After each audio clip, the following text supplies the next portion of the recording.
Okay, we're good to go? Yep. Okay. Thank you, members. Thank you, officers, and welcome to our meeting of the Policy and Resources Committee this evening. This is a remote meeting of the Council that is being streamed live onto the Council's YouTube channel. We are not in control of the live comment section. If you are using the live comment section, please do so considerately of others. We have 17 items on our agenda to get through this evening, including some part 2 items as well. But we'll look to kick off, just to point out, Councillor Adele Brown is due to be here. She is experiencing technical issues, so she hopefully will join us for this meeting a little bit later on. In terms of agenda item 1, apologies for absence. There are none. We are just waiting for Councillor Brown. We're a full house of members this evening. Members, are there, agenda item 2, any declarations of interest? Councillor Smith. Thank you, Mr. Chairman. Not too sure if it's pecuniary, non-pecuniary, so if we say both, and I can be corrected earlier, I did raise this with the monitoring officer as soon as this was agenda items published last week, and I'm yet to date to get any advice. It is with regards to agenda item 16. The company the council is working with, one of the directors made a modest donation to my general election campaign last year. Should have donated a bit more and I might be on the green benches, but hey ho. So respectfully, Mr. Chairman, I don't want any involvement with agenda item 16. And I would like to leave the meeting. So is it possible as well, Mr. Chairman, if you can put agenda item 17 before 16, and then as soon as you've dealt with agenda item 17, when you go on to agenda item 16, I can log off and have no involvement with that debate and the vote on that item. Thank you, Kerry. That's fine. Councillor Smith, that's fine. We will look to do that. Is there any other declarations of interest from members this evening? There are no further declarations of interest. Thank you, members. Agenda item 3 is the minutes of the previous meeting held on the 21st of October. They are listed in pages 5 to 16 of your agenda. Firstly, are there any matters arising from the minutes of the meeting? No member is indicating, in which case could I ask members to please unmute yourselves as we take a vote on the minutes of the previous meeting. I'll ask Councillor Smith, how do you vote? In favour. Councillor McGarren? Favour. Councillor Baggott? Favour. Councillor Headley? Agreed. Councillor Sullivan? For. And I vote in favour as well. Thank you, members. The vote is carried. Next is the agenda item 4, which is the subcommittee minutes listed on pages 17 to 36 of your agenda, and this relates to the minutes of the Staffing Matters and Reviews Subcommittee meeting, which was held on the 8th of October and the 12th of November, and the minutes of the Commercialisation and Future Finance Subcommittee held on the 20th of October and the 5th of November. These are only to note, but can I ask if there are any matters arising from the minutes of any of those 4 meetings? No, in which case, thank you, members. Agenda item 5. We welcome Councillor Brown to the meeting. Agenda item 5 is the work programme, which is listed on pages 37 to 39 of your agenda. Can I ask if there is any member wishing to speak on this item? Councillor Sullivan. Yeah, thank you, Chairman. At the meeting of this committee on the 21st of October, the work programme had various items for the December meeting, but of this meeting we have tonight, items on the agenda 6, 7, 8, 9, 10, 11, 14, 16 and 17 were not on the work programme schedule at the last committee meeting. Now, I can understand the last 2 because they're commercial and probably come in at the last minute, that they weren't on the work programme. But really, I would have thought that such things as policies and strategies should have been scheduled in advance, and that therefore I'm at a loss to understand why it is that they were not on the work programme for last month at least, or indeed for anyone's prior to that. And I would have to say, therefore, Chairman, you know, I will be voting against this because, you know, the work programme, how can we have any confidence that all of the things in the work programme, or there aren't a load of other things that should be on this work programme and aren't on there? Thank you.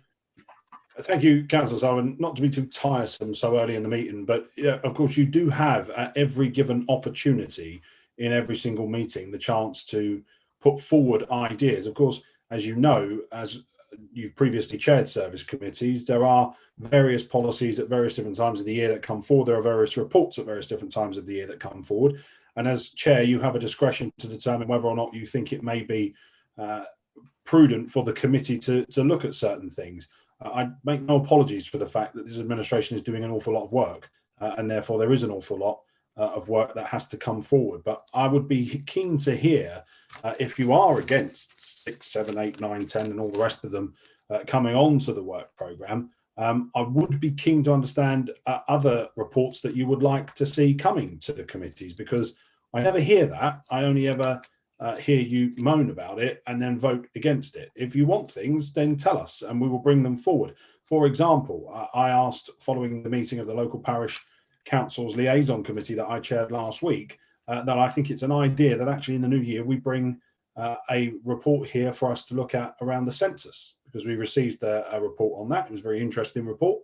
We have the census coming in March next year, so I think it would be prudent for this committee to understand what needs to be done from the council's perspective in order to deliver that. But again, I'm open to hearing what you want to see on the work programme, not what you don't want to see on it. Councillor Baggott, you had indicated.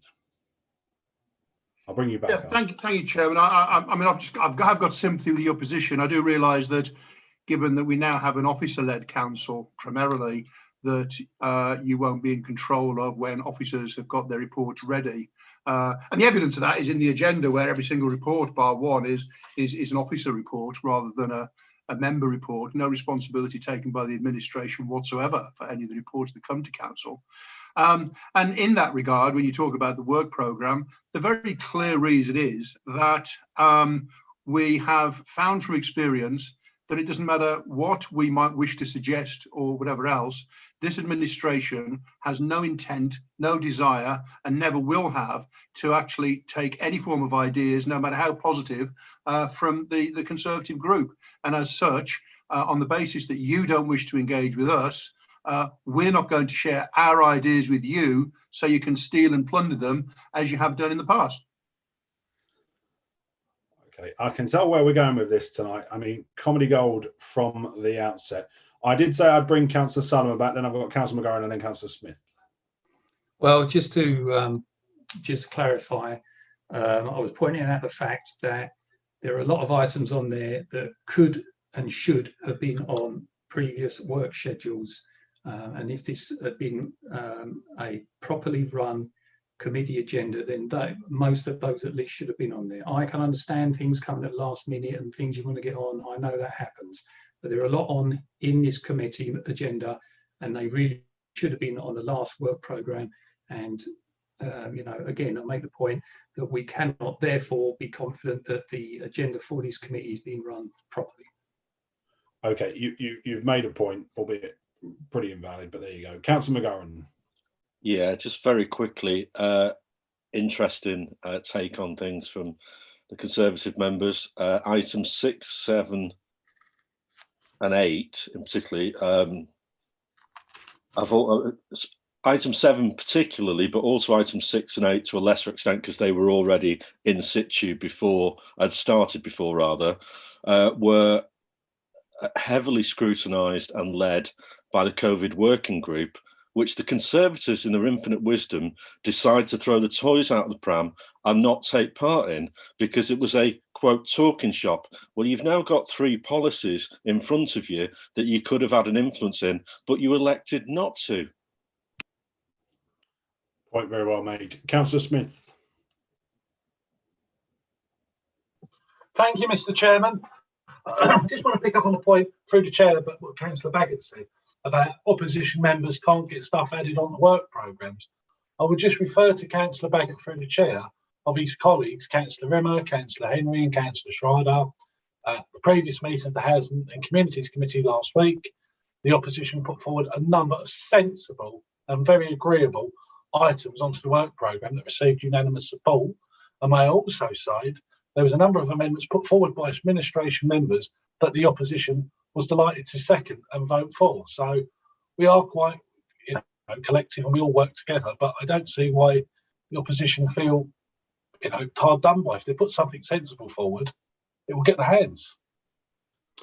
I think, again, I think that's completely right, Councillor Smith, and obviously we saw at MPS as well last week, similar, where ideas were coming from all over the borough. It is very difficult, I would suggest, to label an administration that is made up of different political parties and groups all putting politics to one side to work together, that we're not capable of working with other political parties. I mean, that just is nonsensical. But we have a lot to get through tonight, and I imagine that there'll be a lot more of this. So given that we are literally only 14 minutes into this committee, let's move to the recommendation on page 37 to consider and endorse the work programme. As I have said, I do want to bring in January an item on the census. I want us to review that and receive the presentation from the National Office of Statistics, which was a good report last week to the local parish councils. Can I ask members to unmute themselves as we move to the vote? Councillor Smith, how do you vote? In favour. Councillor Brown? For. Councillor McGurran? In favour. Councillor Baggott? Against. Councillor Headley? Against. Councillor Sullivan? Against. I vote in favour. Thank you, members, for your support on that. Agenda item 6 is a social value policy. It's listed on pages 41 to 55 of the agenda. I think it is important we talk about social value. We talk about some of our big contracts. We've obviously, in our Staffing Matters subcommittee and various points throughout the year, especially in our commercial committee as well, actually, we have talked about the importance of social value. We have, of course, as an administration, now passed the Basildon First Charter, which looks for local business, local trades to be prioritised when it comes to development and regeneration across the borough.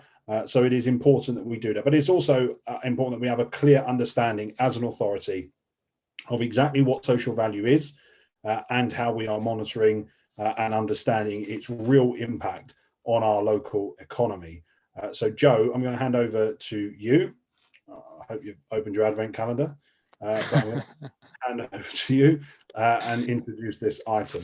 Thank you. Thank you. And as is often the way, I will hand over to Tom to cover off the detail. But I just wanted to offer some contextualisation to this item, which actually predates Tom's joining to the council. So social value was already something that we were taking seriously and had done a lot of work on in the late winter, early spring of this year, prior actually by about, I don't know, 2 or 3 weeks to the pandemic becoming serious and something that was affecting us, as in us in the UK. At that point, we'd already done a lot of work, both with external stakeholders, so some of our key partners and contractors, as you would expect, but also done a lot of work internally to harness the expertise of our staff base and our wider management group to understand what social value does mean and could mean and what the potential of it is for Basildon Council. Because obviously we do have a lot of levers that we can pull in this regard. And it's one of those policy areas which Tom will definitely touch on, but it's one of those policy areas that has a lot of interdependencies with other areas that we're looking to address. So it's something that doesn't just stand alone, and it interacts quite heavily with other parts of the policy framework. Obviously, then the pandemic crisis hit, and we, as Councillor McGurran said earlier, we formed the COVID response working group, which gave us the opportunity to consider what the longer term implications of the pandemic might be, and therefore where we might need to prioritise some of our effort in terms of policies as a council. And it was clear from that there would be a suite of responses needed around maximising people's financial resilience, and also how we can support other aspects of related topics. So social value came up through that, and the working group was given the opportunity to help develop this policy further in light of the implications of the pandemic. So it's something that we've iterated on the basis of the realities of the pandemic, and have been keen to ensure that it reflects the reality as we find it now, where I would say, perhaps non-controversially, that social value is now more important than ever. So that's the intro. And if Tom can get his presentation to work, sometimes he does struggle a bit on Zoom, but if Tom can get the presentation to work, he'll take you through the detail of it.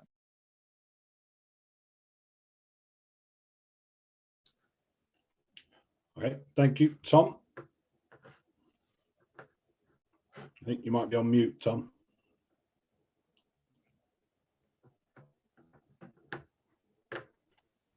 Thank you, Chairman. Apologies, I find Zoom like kryptonite, so apologies to you all for the delay. All right. Whoops. Can you tell me if you can see that, my screen? No. If it says strategy, insights and partnerships, then we can, yeah. Lovely, thank you. And also, Tom, I'm sure it'll be worth the wait. I can see nothing. I can't see anything either. I can't see your screen sharing, Tom. Right, it's gone now. Yeah. Oh, I'm so sorry. Bear with me a second, please. Right. Right, let's try that again.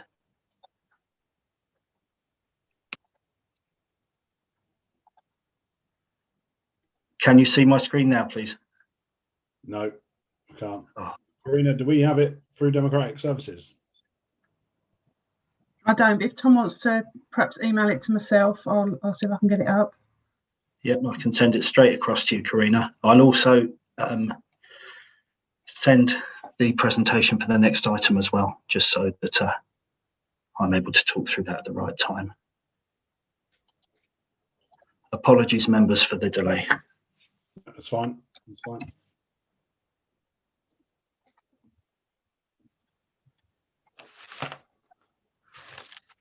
While we wait for that to be loaded up, Councillor McGarren, do you want to talk about how the COVID working group has looked at social value policy?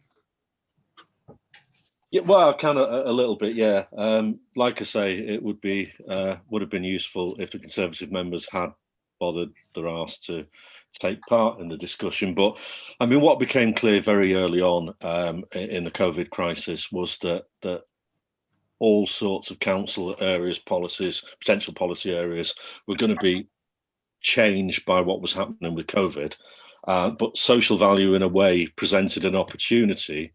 You know, that a lot of good work had taken place already, but it became crucial that going forward in terms of things like skills, supporting responsible growth, etc., that we would actually have to take a grip on it in a much more meaningful way. And if Tom ever gets his presentation up, he'll be able to talk through more of the detail. But it was, you know, and I'm not just taking a swipe at the Conservatives, honestly. I think the COVID working group has been a very positive experience, a lot of exchange of ideas. We've had external help as well. And I kind of resent this thing from Councillor Baggott about being an officer-led council. It's nonsense. And, you know, what you and I know, Councillor Callaghan, is we direct the officers and they go and do the work. And that's the way it's supposed to work, you know. And if we're not happy with the work, we will say the bits we don't like and the bits we do like, and, you know, then review it going forward. For 16 years, nothing was happening. And so I actually resent, on the behalf of our officers, what Councillor Baggott is suggesting. Anyway, I will hand over to Tom. Yeah, thank you. Tom, thank you. Thank you, Councillor. Thank you, Chairman. So thank you very much for your patience, members, councillors. Yes, my name's Tom Conniff. I'm the new Strategy, Insights and Partnerships Manager. I started with the council earlier this year, so this is my first appearance at the committee, and it's a pleasure to be here tonight. So, onto the social value policy. It's one of a suite of 5 policies currently in development with the principal aim of closing the gap and reducing inequality across the borough. The others are the Financial Inclusion and Resilience Policy, which follows this on your agenda tonight, the Early Years Policy, the Supporting Care Leavers Policy, and the Connected Communities Policy, all of which will be brought before committees in the new year. Next slide, please, Karina. Thank you. So, to social value. As has been mentioned already, it's primarily defined as the additional benefits to the community from commissioning and procurement activity over and above the direct purchasing of goods, services and outcomes. In 2019, the Social Value Portal, which is an online tool that enables organisations to measure and manage social value, developed the National Themes, Outcomes and Measures, or TOMS, framework for measuring.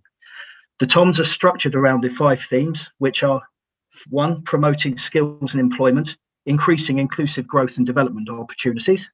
Number 2, supporting the growth of responsible local business, where we develop a competitive and skilled business sector.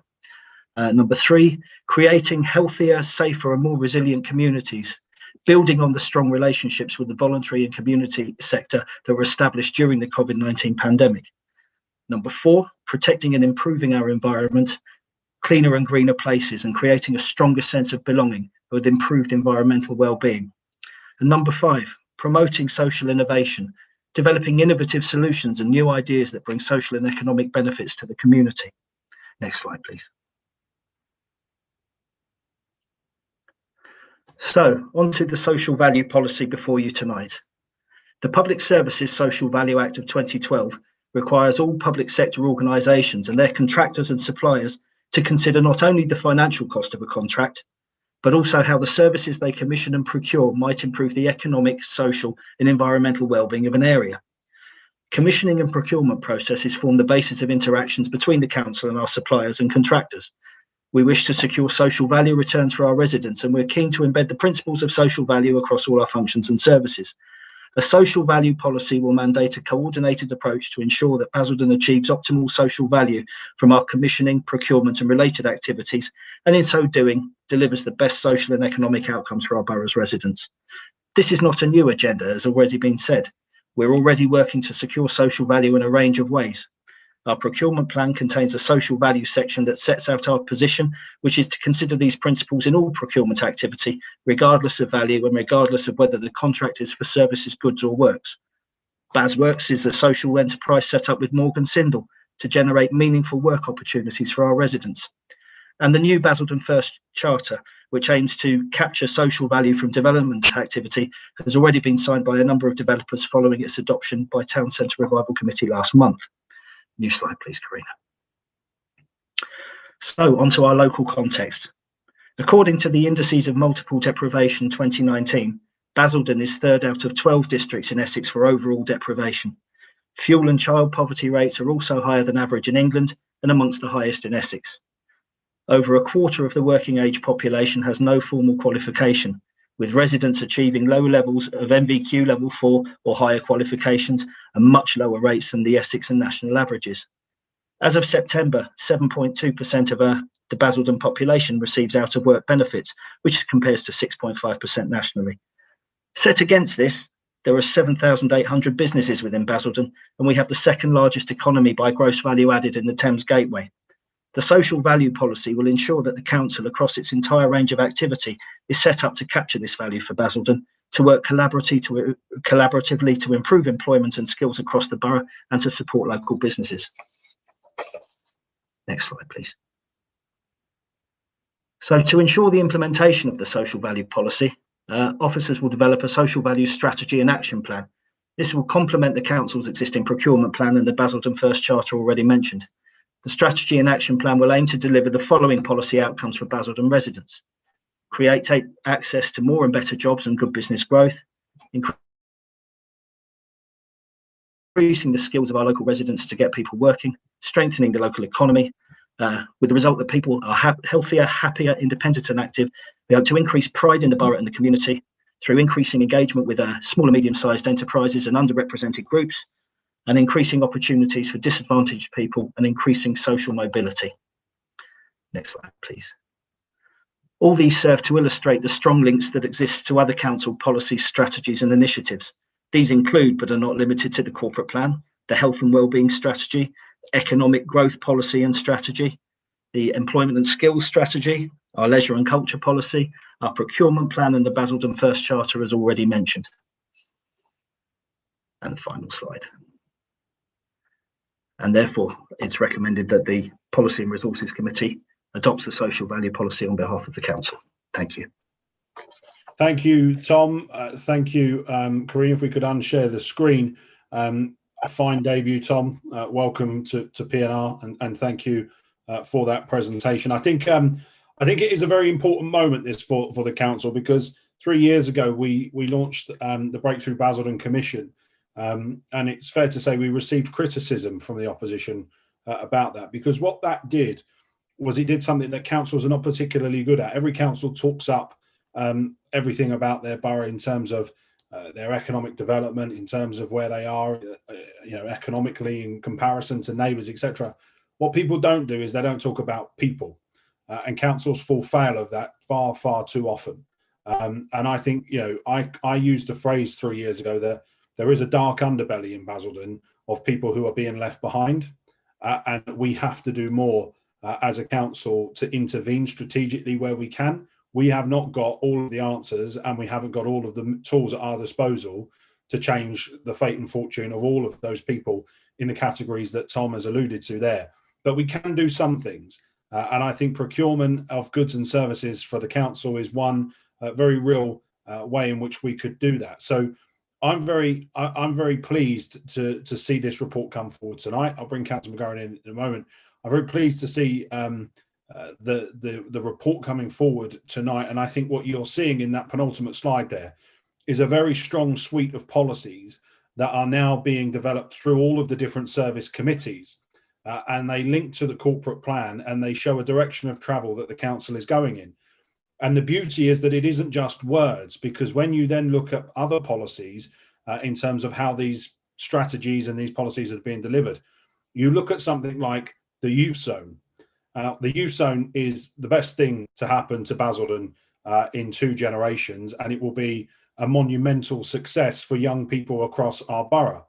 But it will go further than that, because what it will also do is it will help to reconnect Basildon with some of those larger businesses, because there's no doubt that there is a disconnect between those large employers in the borough and between the social value objectives of the council.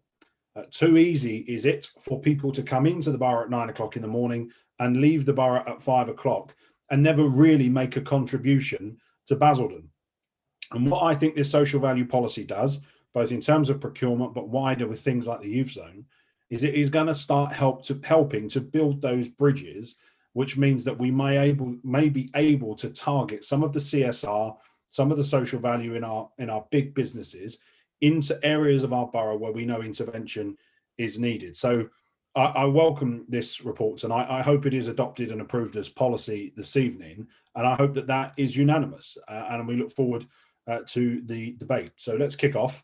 And thank officers for that. But let's kick off with Councillor McGarren and then Councillor Sullivan. Again, just to echo that, thanks Tom, thanks Joe.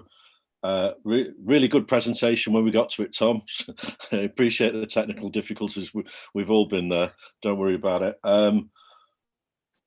I think this is a really interesting piece of work, and I think actually it's a very interesting time for the council to be hopefully bringing forward this policy, because with the projects we've got on our plate at the moment in terms of town centre, we have a real opportunity. There are going to be a lot of big contracts coming our way, but we've got to maximise the value, the social value of those contracts.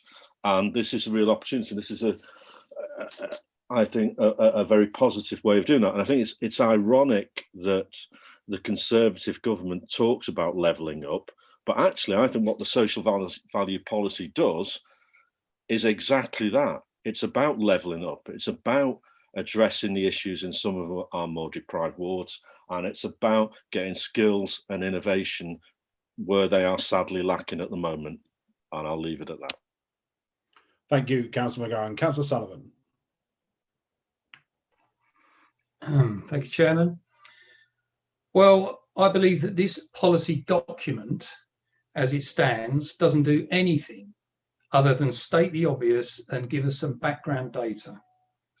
There are no guidance or detail as to how all of these outcomes in there are to be achieved. It doesn't achieve anything other than refer to other policies and strategies. And I don't believe, therefore, as it is currently written, as the document is currently written, is of a sufficient quality or detail that will be good enough to be a policy of this council. Now, it's all very well saying, yes, we want these outcomes, but where is the policy to achieve that? All it does is refer to other policies that we have already. The policy, the document itself the way it is written does not achieve anything concrete, and therefore I will be voting against this document. Okay. I mean, you kind of weren't listening, were you? Because the presentation made clear that this is the policy, and then there is an action plan on how the policy is to be delivered that follows. But I'll bring Councillor Baggott in, and then we'll come back to it. Councillor Baggott. Yeah, thank you, Chairman. I mean, you said earlier when you were referring to Breakthrough Basildon that the Conservatives were against it. Please feel free to correct me if I'm wrong, but the current deputy leader not only was against it, but called it an excuse for toffs to go swigging champagne at Westminster. But I appreciate that now as deputy leader, he might have a different view to the whole thing. But putting that to one side, this is a question really for officers, and I'm looking at page 50 of the overall report, and specifically where it gives a social value outcome on a place where everyone prospers. Now, the key thing is that in policy, it shouldn't be written for council officers and members. It really needs to be something that is accessible to the public at large. You're not adding value to anything, the public don't understand it. So I'd just be curious if an officer could tell me what in English promoting inclusive economic growth that enhances community resilience and well-being means, and maybe give a couple of examples of how that's currently working or what's being done to achieve that, just so that those watching, and when we're talking about it in the greater scheme of things, we've got something we can hang our hat on to explain what it actually does. Thank you, Councillor Baggott. Joe, do you want to come back in on that? Yeah, thank you. I think that's a fair question, and we do obviously sometimes stray off into technical speak, which makes sense to us and perhaps isn't as translatable to the general public as it could always be. I think when we refer to things like that, what we're talking about is ensuring that the success of Basildon's economy, which I think everyone on this meeting recognises, is actually something that as many people as possible are able to participate in. As the chair's already alluded to, we do have some very marked areas of inequality, some of the most deprived areas in the country. And what we're trying to achieve through not only this policy, but others as well, is growth, so economic growth that brings people with it and doesn't exclude people and doesn't widen those gaps. So including ensuring growth that's inclusive, we're talking about bringing as many people with us as possible, and ensuring it's done in a way which enhances community resilience and well-being. That's about ensuring that, you know, every community has the opportunity to participate in the best parts of Basildon's economy. So in terms of practical examples, we've got a practical example that's running in the background at the moment, which will be going to the Economic Development Committee whenever that next meets, and I should know the date, but I don't, which is around the Kickstart scheme and how we can look to participate in that. So there we go, thank you. So, and how we can ensure that Basildon's businesses and the public sector workers in Basildon are primed to offer Kickstart placements to young people who would otherwise be unemployed. So that's a way of intervening into the economy of Basildon as a leader of place to ensure that the growth that we're experiencing in the economy is as inclusive as possible, so as open to all as possible. Thank you for that. I mean, just as come back, and thank you, that explains it, but this is part of the point. When we're talking about being inclusive, that actually means that the people that it is supposed to benefit understand it. And picking up on Councillor Sullivan's point, I would have hoped that a policy written for the people, the deprived, the people that we're not sort of necessarily engaging with, will be written in such a language that they would understand what they get out of it and what the council is trying to do in a language they actually understand. And also that any future documentation reflects that. In the days when we had scrutiny, this would have been picked up through the scrutiny process, but we're told in the current committee system that it's the job of each committee to actually act as scrutiny. So all I'm doing is reflecting something that would have been picked up through the scrutiny process. And this is no criticism of the social value as an initiative. It is saying that when we write documents, and this is no criticism to whoever wrote this, because this actually is a singular failing in policies across the council, it does get caught up in local government speak as opposed to people on the street speak. I just come back. I mean, two things before I bring other members in.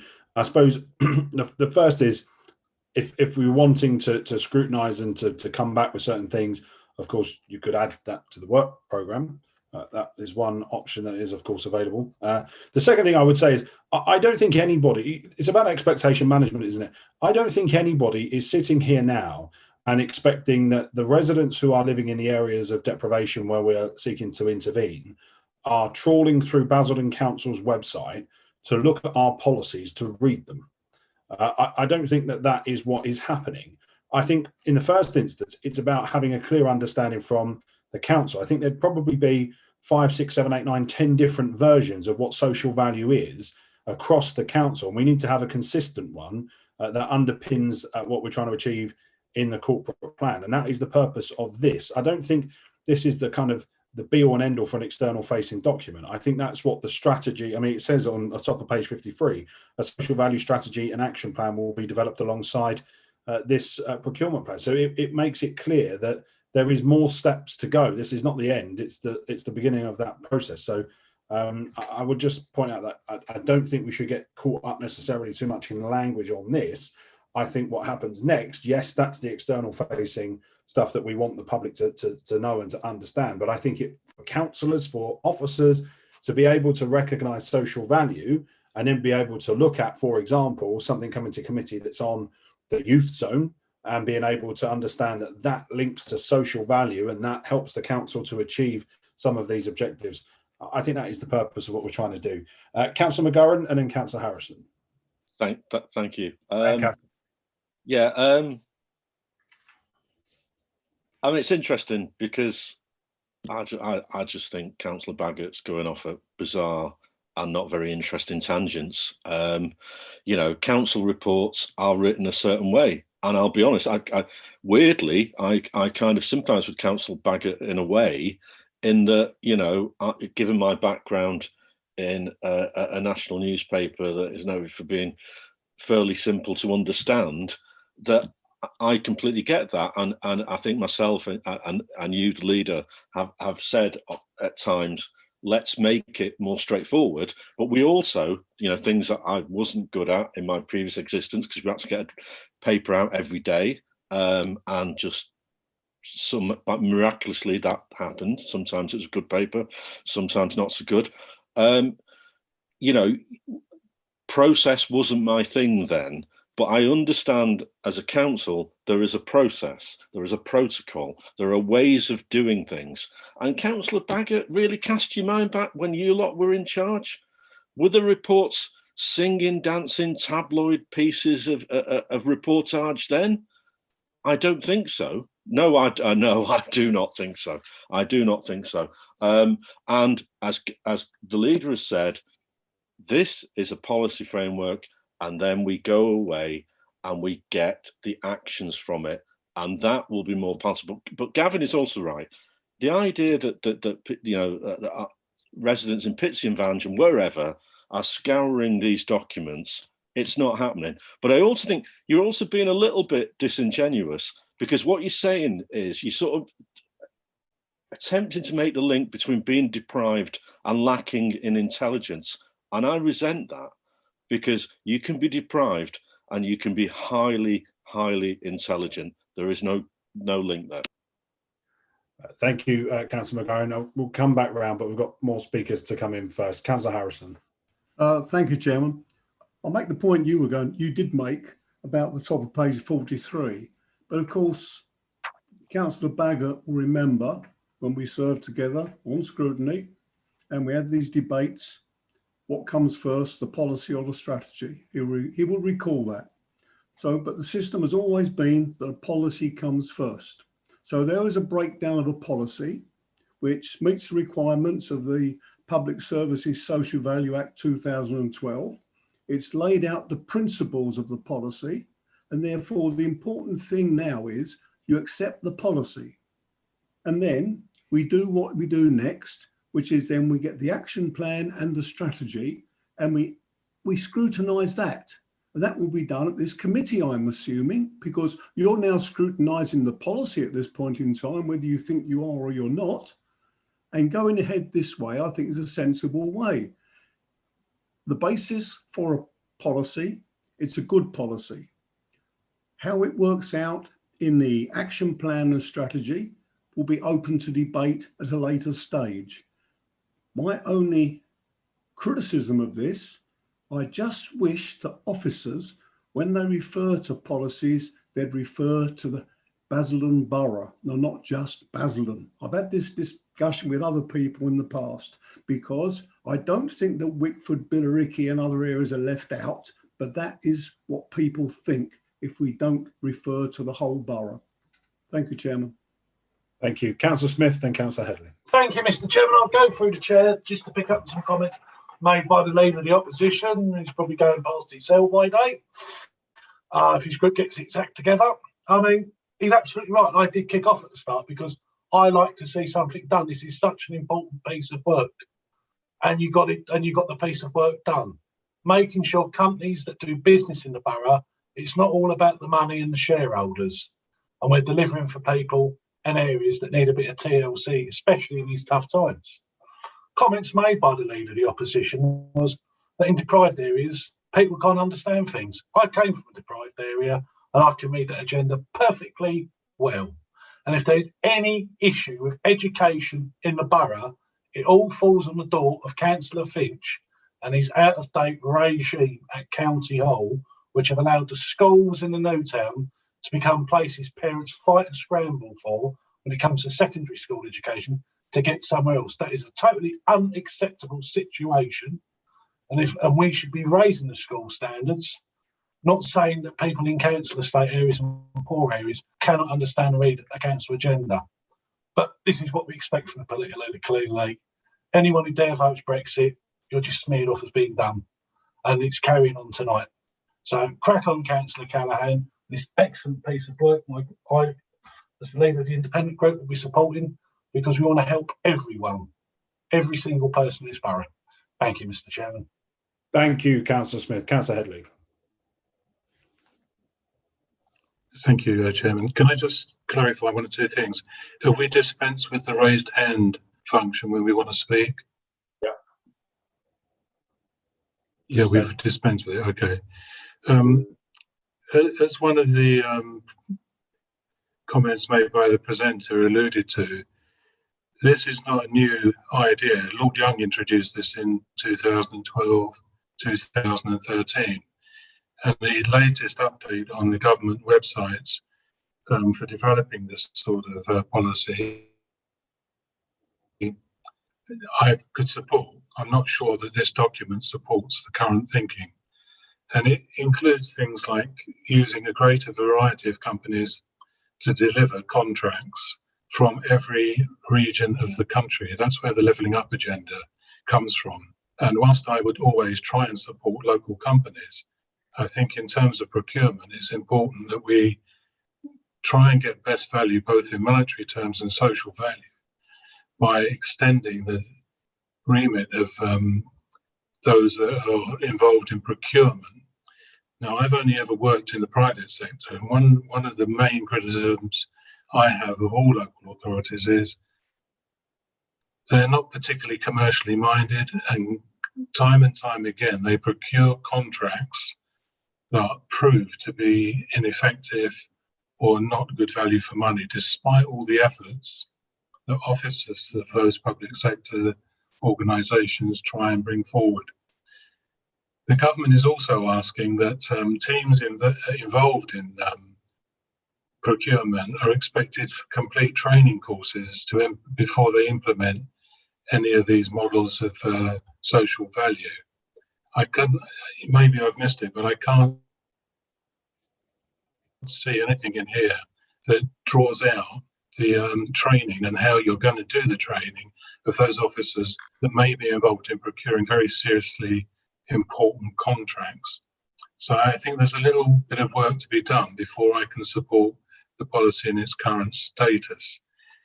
I could go on in terms of the comments made by Councillor, what's his name, Smith.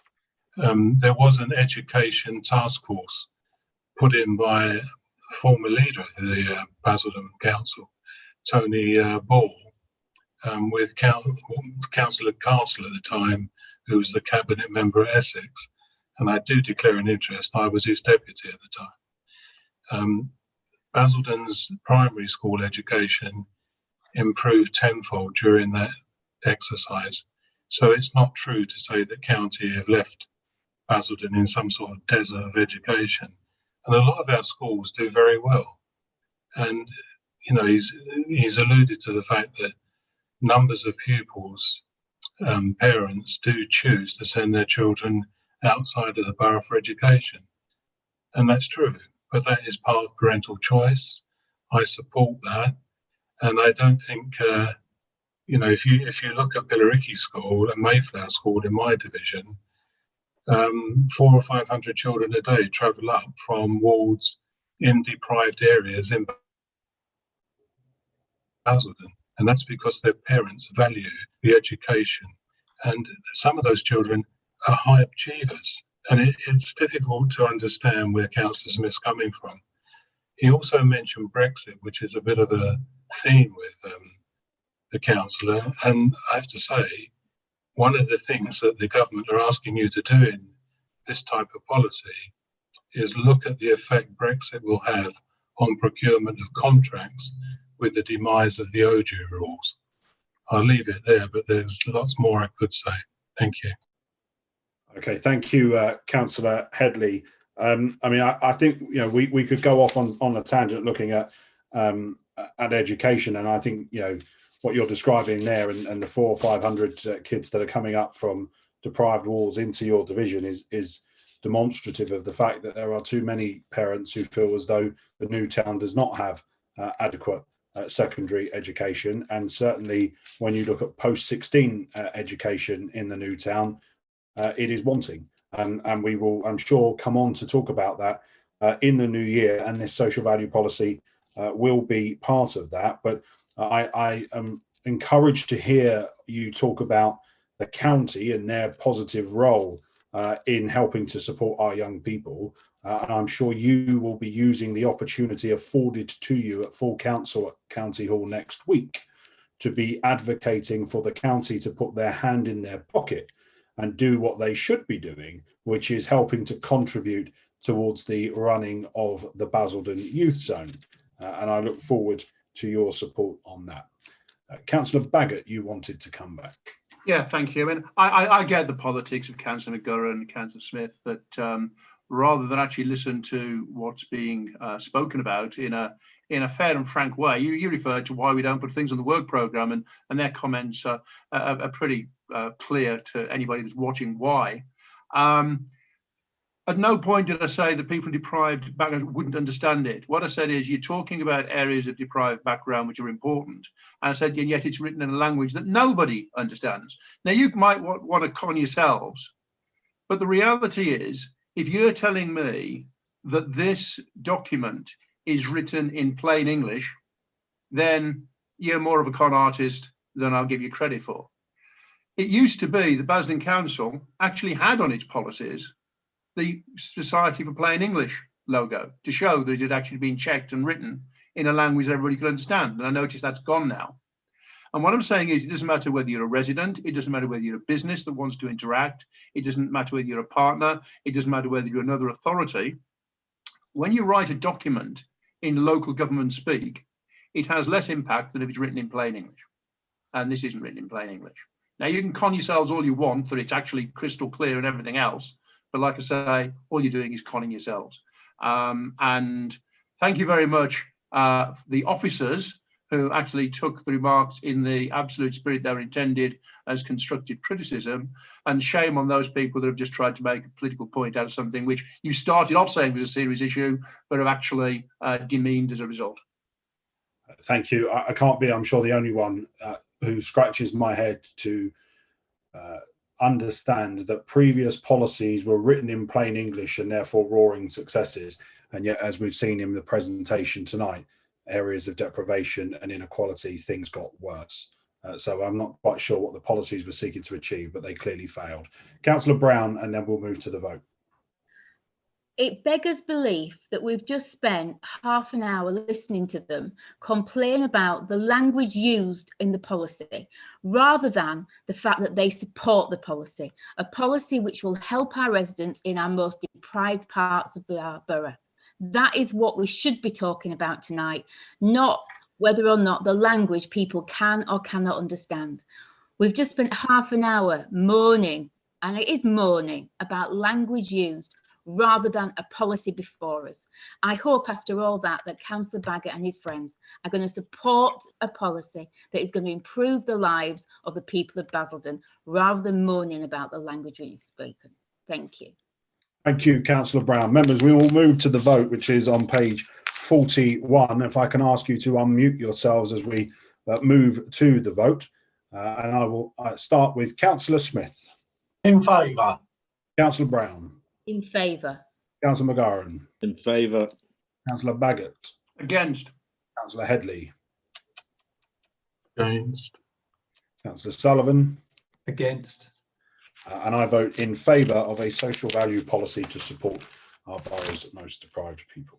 Thank you, members. Thank you, Tom and Joe, for that. Agenda item 7 is the Financial Inclusion and Resilience Policy, which is listed on pages 57 to 78. And again, this is part of our work in the post-COVID era, which the COVID working group has been looking at, and which, of course, is particularly poignant at the moment as we consider the tiering system that we are in. We consider the financial support that may or may not be available. And it comes on the day when I've had a very good forum this afternoon with our taxi drivers to talk to them about all of their issues and the support that we will be bringing forward to help them with. And so I welcome the opportunity for us to formally tonight approve and adopt this financial and inclusion policy. And I think just before I ask Joe and Tom to introduce it, I think it is worth paying a particular attention, and I know this is something that has gone to the Housing and Communities Committee, particular attention to what this does in terms of talking about disabled people in our borough and the support that we are looking to help with. And we will talk later on in the agenda tonight about further support for disabled people. But when you consider, and I can't quite find my page at the moment, but when you consider here it is, that 73% of disabled adults in the UK have had to stop working during the pandemic because of their condition, it shows just how significant the financial gap is becoming, and how we could be in danger of an even bigger inequality gap appearing in our borough. And we are, of course, as we know, the 5th most economically unequal borough in the UK. So I think that sets a bit of context ahead of the introduction of this report. And Joe, over to you. Thank you, Chair. And I'll do exactly the same as we did last time, obviously with the added advantage that Karina's now got Tom's presentation, so that should be a bit quicker. But again, I think it's really important to set this particular report in its proper context, and we can trace this back, I think, to the work that we've been doing for some time now, focused on, as the Chair's just said, trying to address some of that really critical level of inequality that exists within the borough. And obviously we're doing that in a way that helps those who are in the most deprived areas of the borough, and not in any way aimed at bringing down the people in the most affluent parts of the borough. But this is really about trying to ensure that people have, as many opportunities in their life as possible. So this work was already something that was being developed as a policy. And then at the External Affairs Committee, as was back in January of this year, which obviously seems like a lot longer ago now because it was pre-COVID, Councillor McKinley from Essex actually came along to talk to us about some of the work that they were doing around a group that they refer to as the Just About Managing. Now, we still don't like that label, but we haven't actually found one that's more effective. But that started a ball rolling around this cohort of people who ostensibly wouldn't seem to be some of the most deprived, but actually when you look at their financial position, even though we're talking largely about people who are in often full-time employment, actually they're really struggling to make ends meet and are often in quite precarious financial situations. So we'd already started work around that area then, in the same way as happened with the social value policy. Obviously the pandemic hit, and the data that we were getting from that and both locally and nationally obviously showed that people were being hit very hard by the financial consequences of the pandemic. And that meant two things, really. A, the people who were in the jams, for want of a better phrase, category previously were much more likely to fall into a state of real financial distress, but also that category of people, that cohort of people, was likely to increase. So again, going through the COVID working group, which gave members the chance to co-produce a lot of this work, and I would say financial inclusion and resilience policy is the one that's probably been to the working group the most as we've iterated over the course of the summer. We've developed a policy which we think gives the council the opportunity to really intervene along a range of different options to try to make, again, an economy that's as inclusive as possible, but also helps individuals be as resilient as possible, both during the financial challenges now, but those that are almost certainly expected to come ahead as well. So well, that's the context. I'll stop there and I'll hand over to Tom to take you through the detail in the same way that I did with the item before. Thank you, Joe. Over to you, Tom. Thank you very much, Chairman. Karina, could you oblige with the presentation, please? Thank you very much indeed. So the financial inclusion and resilience policy. As highlighted in the previous item, this is one of a suite of 5 policies currently in development with the principal aim of closing the gap and reducing inequality across the borough. Next slide, please, Karina. Inequality across the borough provides the backdrop to this policy. Basildon ranks 3rd out of 12 districts in Essex and 111 of 317 districts nationally for deprivation. As said before, fuel and child poverty rates are higher than the national average and amongst the highest in Essex. According to Essex County Council data and using the Joseph Rowntree Foundation's national minimum income standards for comparison, Basildon Borough has 5,040 children in just about managing dual parent households and 4,750 working age adults in the same kind of households. When the cost of living in Essex is included, this rises up to 9,500 children and up to 8,160 working age adults in such households. And on top of all this, the longer term impacts of COVID-19 and the UK exiting the EU and the end of the transition period are yet to be fully known. Next slide, please. With all this in mind, the financial inclusion and resilience policy has been developed to ensure borough residents have equality of opportunity to improve their financial resilience. It highlights the areas of support on which the council will focus, the people it will support, and the resources that are available.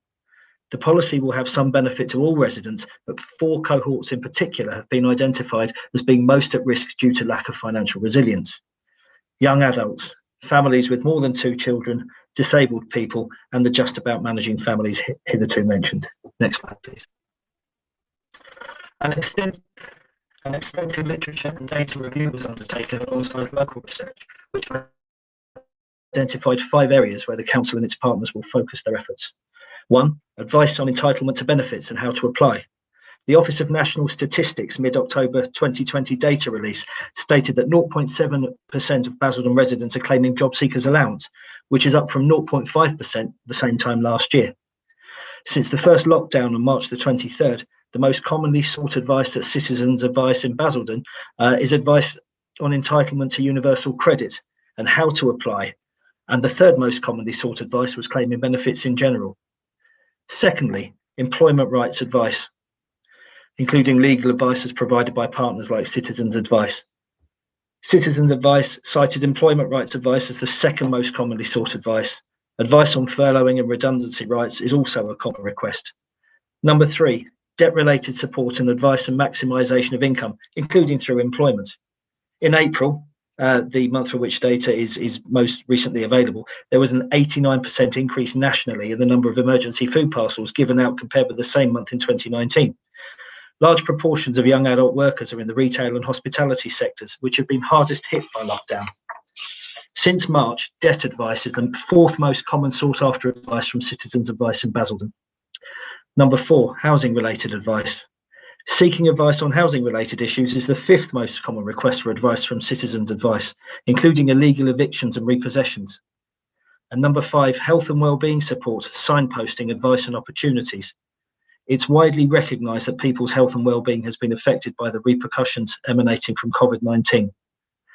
The policy also touches on digital exclusion, working collaboratively and identifying income streams. Taking each of those in turn, looking at digital exclusion, the trend towards cashless purchasing and payment has increased during the pandemic. It will have an impact on the million people nationally who remain without a bank account and those who lack digital skills and/or facilities for online or electronic transactions. These groups are often excluded from the lowest prices and the best deals, yet are usually the least well off.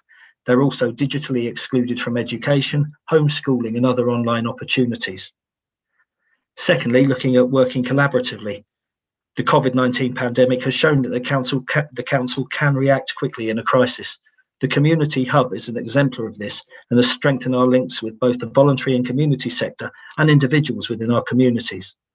This sits alongside the collaboration between the voluntary and community sector and the local NHS Clinical Commissioning Group to create a forum for mental health, bringing together local mental health charities and organisations. And this momentum needs to be sustained as we move forward. And finally, generating income to support work in this area. In a time of ever increasing financial constraints, it's vital that we explore new funding opportunities to ensure that work in this policy area continues. We need to ensure that the council has the insight, the data and the resources to access and be successful in bidding for funds. By working with our local partners in the voluntary and community sector, we can bid into the widest range of funds available to support work in this area. We can support and facilitate the local CVS in accessing funding either through training or one-to-one support. Next slide, please. So financial resilience promotes better health and life chances in all sorts of ways. And the intended outcomes from adopting this policy are improved access to early help and support for families. We want people to be healthier, happier, independent and active. Improved mental health provision and support for mental well-being. Residents being supported to maximise financial opportunities and choices. And then collaboration across the sectors, all sectors, to deliver shared services to support this agenda. This policy will, if adopted, complement and strengthen work already underway. Some examples of what we're already doing to promote financial inclusion and resilience are, as mentioned, the development of a mental health forum and the creation of a one-off fund to support local charities in their work with residents. Our Revenues and Benefits Service have 3 community engagement officers working with the DWP, providing back-to-work support, life skills advice and advice on maximising benefits entitlement. An additional welfare benefits advice officer is being recruited in communities. And the Holiday Hunger Programme launched across the borough at October half term. Next slide, please. All these examples show that the strong links that exist to other council policies, strategies, initiatives. These include, but are not limited to the corporate plan, our customer service policy, our economic growth policy and strategy, the local delivery pilot, the housing strategy, private sector management policy, and the discretionary housing payment policy. And finally, it's recommended that the Policy and Resources Committee adopts the Financial Inclusion and Resilience Policy on behalf of the Council. Thank you. Thank you, Tom. Thanks, Karina. We can take that one off the screen. We'll open this up in a moment to members. Just a couple of things from me off the back of that. I'd like to thank our Revenue and Benefits officers. I will come to members. I'd like to thank our Revenue and Benefits officers. I know Rob is on here somewhere for the Facebook Q&As that they have been running throughout coronavirus. I know in normal times they would have been running the financial inclusion workshops, especially the startling statistic there about how many people in our borough do not have a bank account, which of course then means they're not eligible for some of the concessions that you get from direct debits and all of this sort of stuff. So you know, I know we would ordinarily in normal times be going out and doing that, but Rob and Shanna have done brilliant work on the Q&As over the course of the last few weeks and months, and thank them for that. You mentioned the mental health hub. That was crucial. I led a discussion last week with clinicians, which was available for the public to attend and put their questions into. And there's lots of good work going on there. I think it's also worth noting that this policy will be helping us to talk to a new demographic of people, people who never in a million years thought they'd ever have to get in touch with the council to talk about financial resilience, but the pandemic has hit their business in a way that an ordinary recession or an ordinary bad financial year would never have done. So again, there's a new demographic of people, and we're adapting the way in which we are dealing with people. And again, talking to the taxi drivers today, the speed at which we are getting money out and supporting them with the COVID discretionary grants, etc., I know is welcome.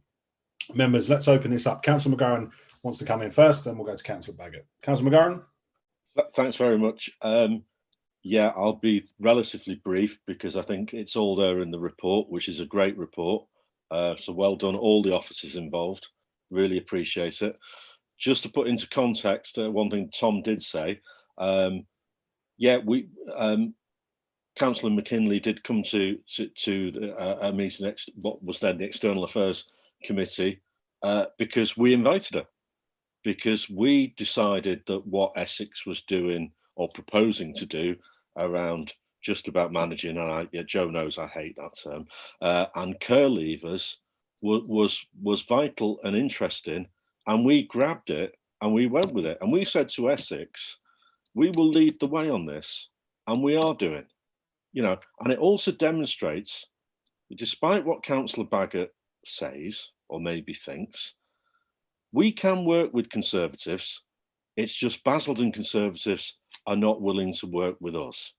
And there's just one other thing I'd like to refer to on page 71. And I'm sorry, Tom and Joe, you're bored of me going on about this, I know. But under the housing section, it says there are approximately 10,865 households living in the private rented sector in Basildon. When you extrapolate national figures locally in terms of job losses, etc., or job losing of income, that equates to 2,499 households that may not be able to meet their rent obligations if income earners become unemployed. That to me was terrifying. So what we did immediately was we said, in terms of our own tenants, council tenants, no one who was facing economic difficulty because of losing jobs, losing work due to the coronavirus crisis would face eviction. No one. And that will go through till the end of this financial year. I suspect we'll review it then. We may well extend it. We may well have to. But as a result of that, I then communicated with Clarion and Swan Housing, who actually have more housing stock than we do in the borough, and they have basically signed up to a similar agreement. So an awful lot of people who would have been lying awake at night worrying about whether they were going to be kicked out of their own house now know that is not going to happen, and that is vital in all sorts of terms, in terms of people's mental health, well-being, you name it. The one fundamental of life is having a roof over your head. And it might seem basic, but we have guaranteed that for an awful lot of residents of Basildon who would have been living in fear of losing their homes. The next step is to go to the smaller private landlords and make sure they do the same thing as well. And I realise there's more complex issues there, but we will be working on it. Thank you, Councillor McGowan. Councillor Baggott. Yeah, I mean, the principle of the policy, I actually totally agree with. I know that there are other people that might want to speak with regards to that in more depth. It is interesting, the spin that's put on who works with who and who goes to who first. But I would like to move an amendment to the recommendation. And it's a very simple amendment. I'm sure Councillor Harrison will welcome it. And I'm sure that so will the majority of the members here, in the spirit of what you have said at the previous item. And the amendment is that after approved, we have a comma, and that the underlying strategy be brought to Policy and Resources Committee for scrutiny prior to going live. Say that again, slower. Yeah, after enclosure number 2 be approved, instead of a full stop, we have a comma, and that the underlying strategy be brought to P&R Committee for scrutiny prior to going live.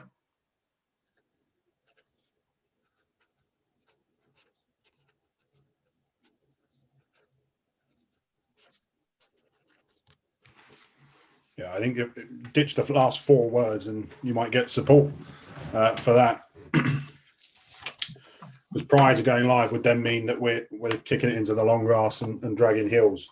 Well, no, not at all, because there's no point actually having the policy and then scrutinising it after the fact, is there? And if you're saying that you've got a strategy which works, why would you not want it to actually go to members to actually say, yeah, this is fit for purpose, let's get it out there? And if you're talking about delaying, it's within your remit to call a meeting, as you have factored in additional meetings, whenever you want in order to do that. Okay, thank you. Members who wish to speak to the amendment that is on the table. No member. Oh, Councillor Sullivan, do you want to speak? I take it you're seconding the amendment. Well, I was second and speak in support of it. So my objection to this, as in the previous policy, speak to the amendment, Councillor Sullivan. Yeah, yeah, but the reason that I'm therefore supporting the amendment is because I believe that in the way it is written, it does not give anything concrete. It didn't in the last one, it doesn't in this one. So as I think Councillor Baggett said in the last discussion, this was the sort of thing that would have been ironed out in the old days by scrutiny. We would have gone to a scrutiny committee and then the finished article would go to cabinet. Well, P&R is now the equivalent of what we would have had at cabinet. So we wouldn't have been sort of going into this detail, this granular detail in cabinet. It would have been done at scrutiny, and that's what it did. So I believe that this policy, as the document as it is written, is not of a standard that will be a policy of this council. Now, we can't object to the outcomes, help create accessible and better jobs, increase skills, etc., etc. But the policy itself doesn't give enough concrete guidance or detail as to how these outcomes are to be achieved. Now, in the last item, Councillor Headley came up with various suggestions as to the things that could be incorporated in a policy that would assist to achieve those outcomes, but it doesn't achieve those outcomes. This document doesn't seek to achieve or explain how it achieved the outcomes. So therefore, with Councillor Baggett's amendment, I think that we would go back to the drawing board, make this policy more fit for purpose, and then we'd be in a position where we could all vote for it. So therefore, that's why I support this policy, his amendment. Okay. One of the things we should have added to the work programme, and hindsight is a wonderful thing, is a report that demonstrates and explains the difference between a policy and a strategy, but we can do that another time. Councillor Harrison wanted to come in. Thank you, Chairman. I'm a bit... Councillor Baggett has made a suggestion, but a proposal which I see a bit with difficulty, because I'm assuming the strategy will come back to this committee anyway at some particular point when Councillor Baggett, Councillor Headley, and all of us will have an opportunity, if we turn up, to scrutinise it. And to say when the policy goes live, as I see it, it's live now. There's people watching it. If they're reading it and listening, it's live. So that is a bit pointless, Councillor Baggett, to add that on the end of something, and the previous words you've added will happen anyway. Thank you, Councillor Harrison. There's no need to talk more about the amendment. We can come back round to talk about the substantive afterwards. So Councillor Baggett can be the final speaker on the amendment, and then we'll move to the vote. Yeah, just to be clear, and that's why there is a comma. What it's saying is that the strategy is brought to P&R committee, not the policy. The strategy is brought to P&R committee, and that's what I'm saying. So that's a small thing. That's what commas are there for, to actually differentiate and break up parts of sentences, as Councillor McGovern would know. So what it's saying is, as the amendment, is that when the strategy is produced, it actually comes to the P&R committee for scrutiny before the strategy goes live. And as you know, Councillor Harrison, you can have a policy that's out there, but if you haven't got a strategy underpinning it, the officers are working to, all you've got is some words that look good on a website. Thank you. Let's move to the vote on the amendment. If I can ask members to unmute themselves, I'll kick off and vote against. Councillor Smith. Oh, decisions. Against. Councillor Brown. Against. Councillor McGarren. Against. Councillor Baggett. For. Councillor Headley. For. Councillor Sullivan. Or Thank you. The amendment is lost. So we go back to the substantive, and I had Councillor Headley to speak on the substantive.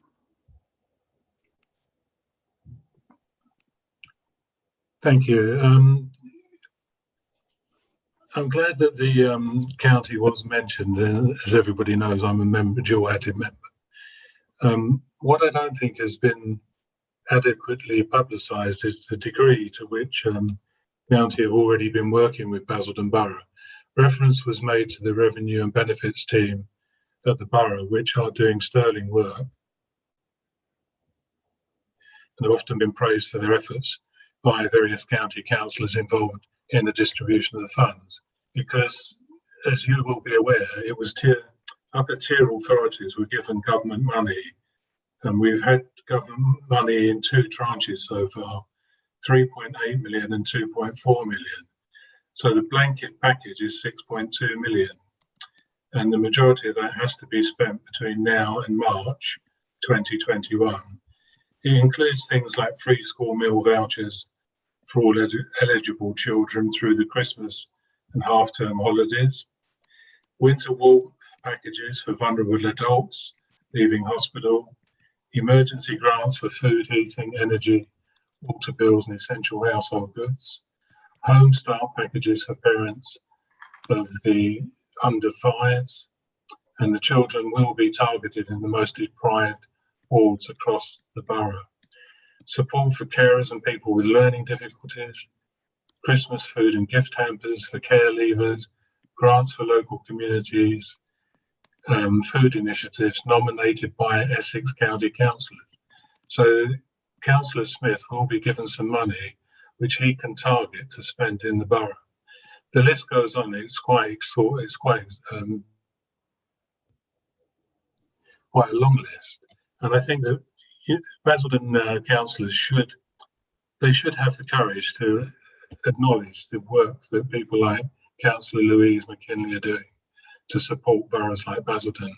And so often we hear councillors from Basildon degrading and denigrating county. County have Basildon's best interests at heart, and they often work very closely with, I believe the leader has a meeting with county tomorrow, and I'm sure that that will be a very constructive dialogue.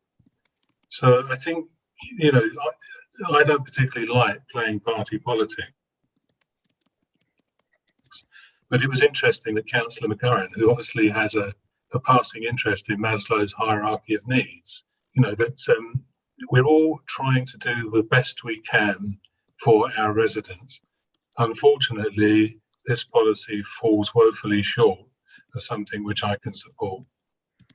Thank you, Councillor Headley. May I congratulate you. You have been given a task, it seems, to come here on behalf of the Conservative group at Essex County Council to make the case for them. And I congratulate you on the way that you have done it. I think the difference between potentially the Basildon Conservatives here and the administration is that we don't see spending £80 million of council tax payers' money on Essex County Council and a considerable amount of money, a similar £80 million of Basildon Council's business rates money going to the county. We differ in that we don't really accept the scraps that we're being given off the table as somehow something that is to be celebrated.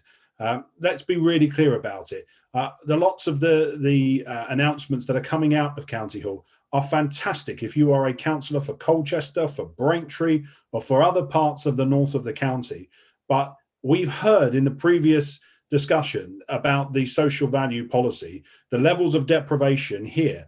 And I mean, you're on the LGR committee, so you'll have a chance in a couple of weeks to come along and to listen to the new developments that are taking place on LGR that's moving at pace, because the current two-tier system simply does not work. And again, I think it speaks to the problem, doesn't it? We are in a really difficult place in Basildon at the moment with coronavirus.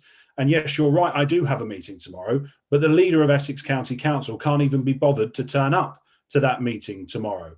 So it's a great discourtesy to Basildon, to the people, to its residents, that when it comes to it, you can't even get the leader of the county to turn up when Basildon, one of his districts, is now moved to the 9th highest in the infection rate. And that is just one example of where we have a breakdown where we are seen as the plebiscites and they are seen as the elite. So you'll forgive me if I don't sit here and jump up and down for the fact that we're getting a few scraps off the table when it comes to free school meals and other things because central government wouldn't fund it. Councillor Harrison. I don't think you meant plebiscite, by the way. Thank you, Chairman. Thank you, Chairman. Can I just comment a couple of, first of all, a question on the report.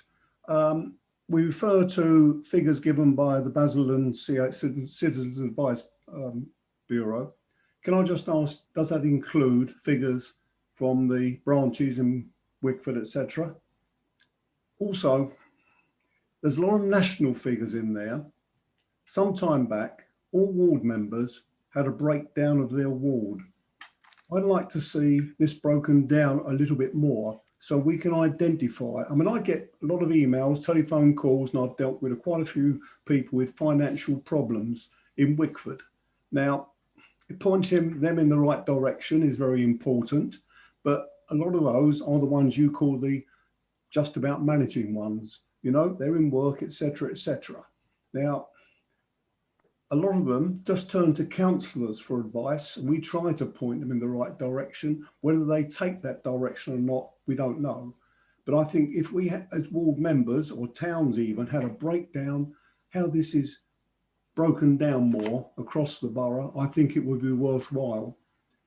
And I think to understand where the, and I don't want to call them problem areas, that's the wrong word, but where the areas that require our help for financial resilience, so it can be more easily identified. Because at the moment, there's a lot of national figures in there. If you broke them down, okay, nationally, I think it's difficult to my view anyway, to say, well, that's, well, like it is in Wickford, in Billericay, in Langdon, in Pidsey.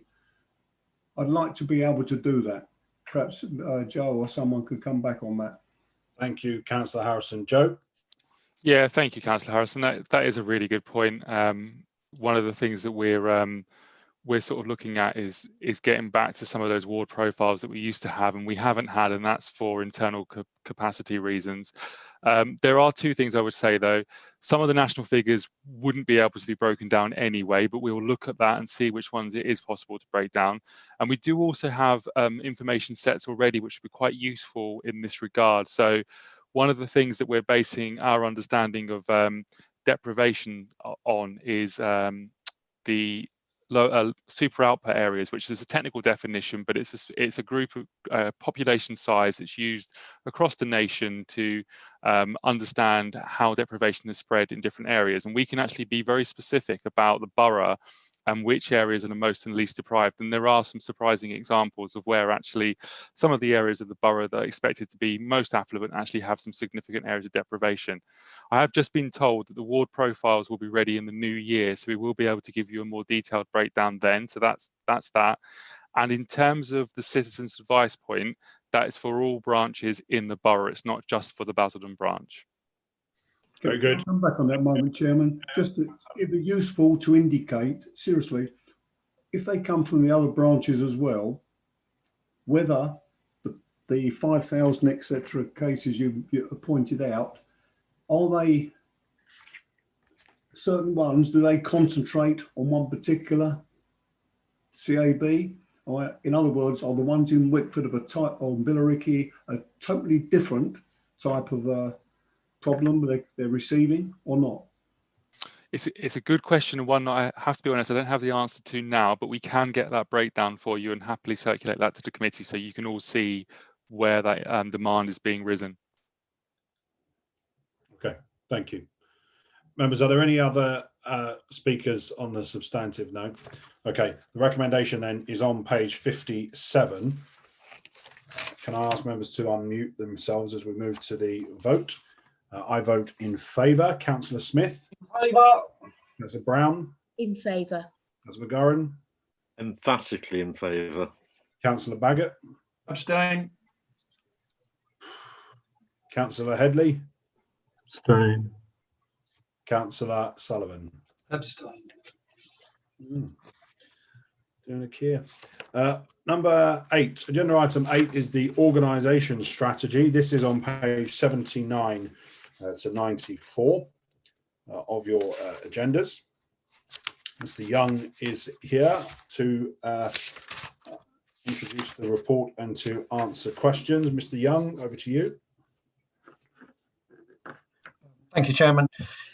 Councillors, this evening we've been talking about some of the challenges that face the Basildon Borough Council, and us operating as an organisation need to be fit for purpose for responding to those challenges. Some of those challenges have arisen specifically during 2020 in response to the pandemic, and some in relation to the ambitious agenda that the Basildon Borough Council has for its residents. So the organisation strategy in front of you tonight aims to make the most out of the investment that the council has made into its information technology, into its workforce, and into its physical assets like the accommodation that we use. Two of those areas we have on the agenda tonight. So the following item is about the workforce strategy, and later on we have got asset reviews covering the Basildon Centre. And previously this committee has considered the ICT strategy and investments. So on their own, each of those pieces of work will add value to the operation of the council, but the real benefits are to be had by thinking about them together as a coordinated approach to us being fit for purpose. And therefore the strategy that you have before you tonight at page 85 provides a direction and a vision for those various plans and initiatives to deliver to. We will adopt as officers a set of principles in the delivery of the IT, workforce and accommodation strategies, which are outlined at page 86. And we will adopt an officer project governance to ensure the successful delivery of the outcomes in the IT, workforce and accommodation strategies, which is outlined at page 90 of your agenda packs. So I just want to give you one example of what that means to the resident. We offer occupational therapy services, and they include the collection of clinical waste for residents. And we've done a piece of work that links together developments in technology with upskilling our staff and looking at the ways of working or processes that our staff use. And we've managed to improve the turnaround time for that service from 11 days, which involved sending forms through the post to each other, to 1 hour. And that's the kind of degree of improvement that the council is able to make by aligning its technology, people skills and processes together. So, Chair, that's a short introduction to the organisation strategy, and I'm happy to take questions. Thank you, Mr. Young. Members, let's open this up for a debate. Councillor Baggott. Thank you, Chair. Just a point of clarification, really, on page 80, bullet point 3, we will operate with a smaller base budget, oblique reprioritised budget. I actually thought it was the role of council to set the budget, and that would be done in February, not for the Policy and Resources Committee to be setting it or giving a steer here, or am I misreading that? Sorry, Councillor, you cut out slightly then on me. I don't know if it was for everybody else. Can you just repeat? Yeah, of course. On page 80, bullet point 3, it says we will operate with a smaller base budget, oblique reprioritised budget. I thought it was the role of full council to set a budget, and that would be coming to the council next year, not for this committee to start amending without any form of detail what that reprioritisation might look like, what that smaller base budget might be. Am I misunderstanding something? Well, this committee does recommend the budget. Full council signs it off, but it is Policy and Resources that recommends the budget. And later on, we are, of course, looking at our draft service budget for this. Okay, so we have a bullet point item which could be reprioritising the budget anywhere you want without any form of information, with a smaller base budget with no information whatsoever. And what you're expecting is that we put our hands up and just nod like the people in your group and just say, yes, we'll do it. Okay, I just wanted to clarify. Well, without taking your hint of envy there out of it, I would just say it's not without evidence, because there's an entire enclosure's worth of strategy that follows it. So if you implement the strategy, what we're hearing from officers is you can do it on a smaller budget. And of course, as councillors, you have an opportunity to recommend something different to full council in January. And then you have the opportunity to do something different at full council on the 25th, 28th, whatever it is of February.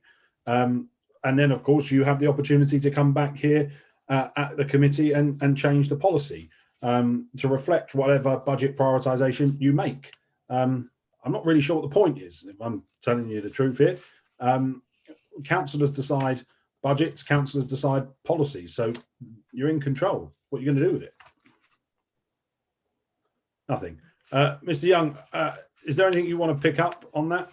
I would just direct members of the committee to the financial implications that are provided in the report, which identify that this report isn't seeking to change any quantity in the budget or indeed any allocation in the budget. That is a matter which will come to full council in February. It's merely pointing out that the strategy offers a vehicle by which officers will try to implement the policy decisions that members take on the setting of the budget after that time. And that's what's included in the financial implications paragraph in the covering report. Thank you. Councillor Headley. Thank you, Chairman. Just a point of clarity, the attachment seems to be a series of headings rather than detail. Are we to expect further detail on each of those headings? And through expediency, I won't go through each heading, but I will look at two in particular. ICT, when it just says end user device dynamic integration. One of the things that is on the risk register that I'm involved in another place is looking at cyber security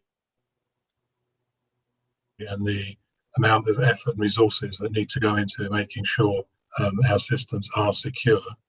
And on the workforce, it talks about resourcing and skills and support. I've already alluded to whether the council is going to put any budget forward for training staff on procurement, which I think would be very valuable in enhancing their ability in that area. And I'm aware that a number of departments are carrying seconded consultants because we have apparently inadequate resources, particularly in planning and on the regeneration programme. So can we expect at a future date some more meat on the bone of what is really a series of headings? Thank you. Thank you, Councillor. Mr. Young, do you want to come back on that? Yes, please, if I may. On the workforce issues, Councillor Headley, the following item on the workforce strategy may bring some clarity to those points. And with respect to the ICT strategy, Policy and Resources Committee has already considered and approved the IT investment and accompanying strategy, which included more of the detail. And again, I'm very happy to recirculate that detail. The aim of the organisation strategy is not to replicate either the IT, workforce or accommodation strategies. It is merely to provide a direction and a way of coordinating those so that the council benefits from the biggest return on that investment as possible. And the base logic in the organisation strategy is that by aligning our systems with the skills of our workforce and the physical assets that we have, we will be able to improve the customer experience by accessing our services. And that's why I was using the clinical waste example and the change in the customer experience as a result of the alignment of those. The only other thing, Chair, I would add is that the proposal in this report is that we, together with this and other strategies, we bring back performance reports to the relevant service committees. And in this case, that would be Policy and Resources Committee, to give you updates on how we are getting on. Thank you. Sorry, just as a supplementary, with your indulgence, Chairman, can you address the issue of having adequate training resources for staff that are currently, I believe, very stretched in terms of capacity for the work they're trying to deliver in the current crisis? Thank you. With your indulgence, Councillor Headley, I was planning to do that in the next item, which is the workforce strategy itself. Yeah, let's do that. Let's park that question and we'll come straight to it when we open up for the debate in the next one.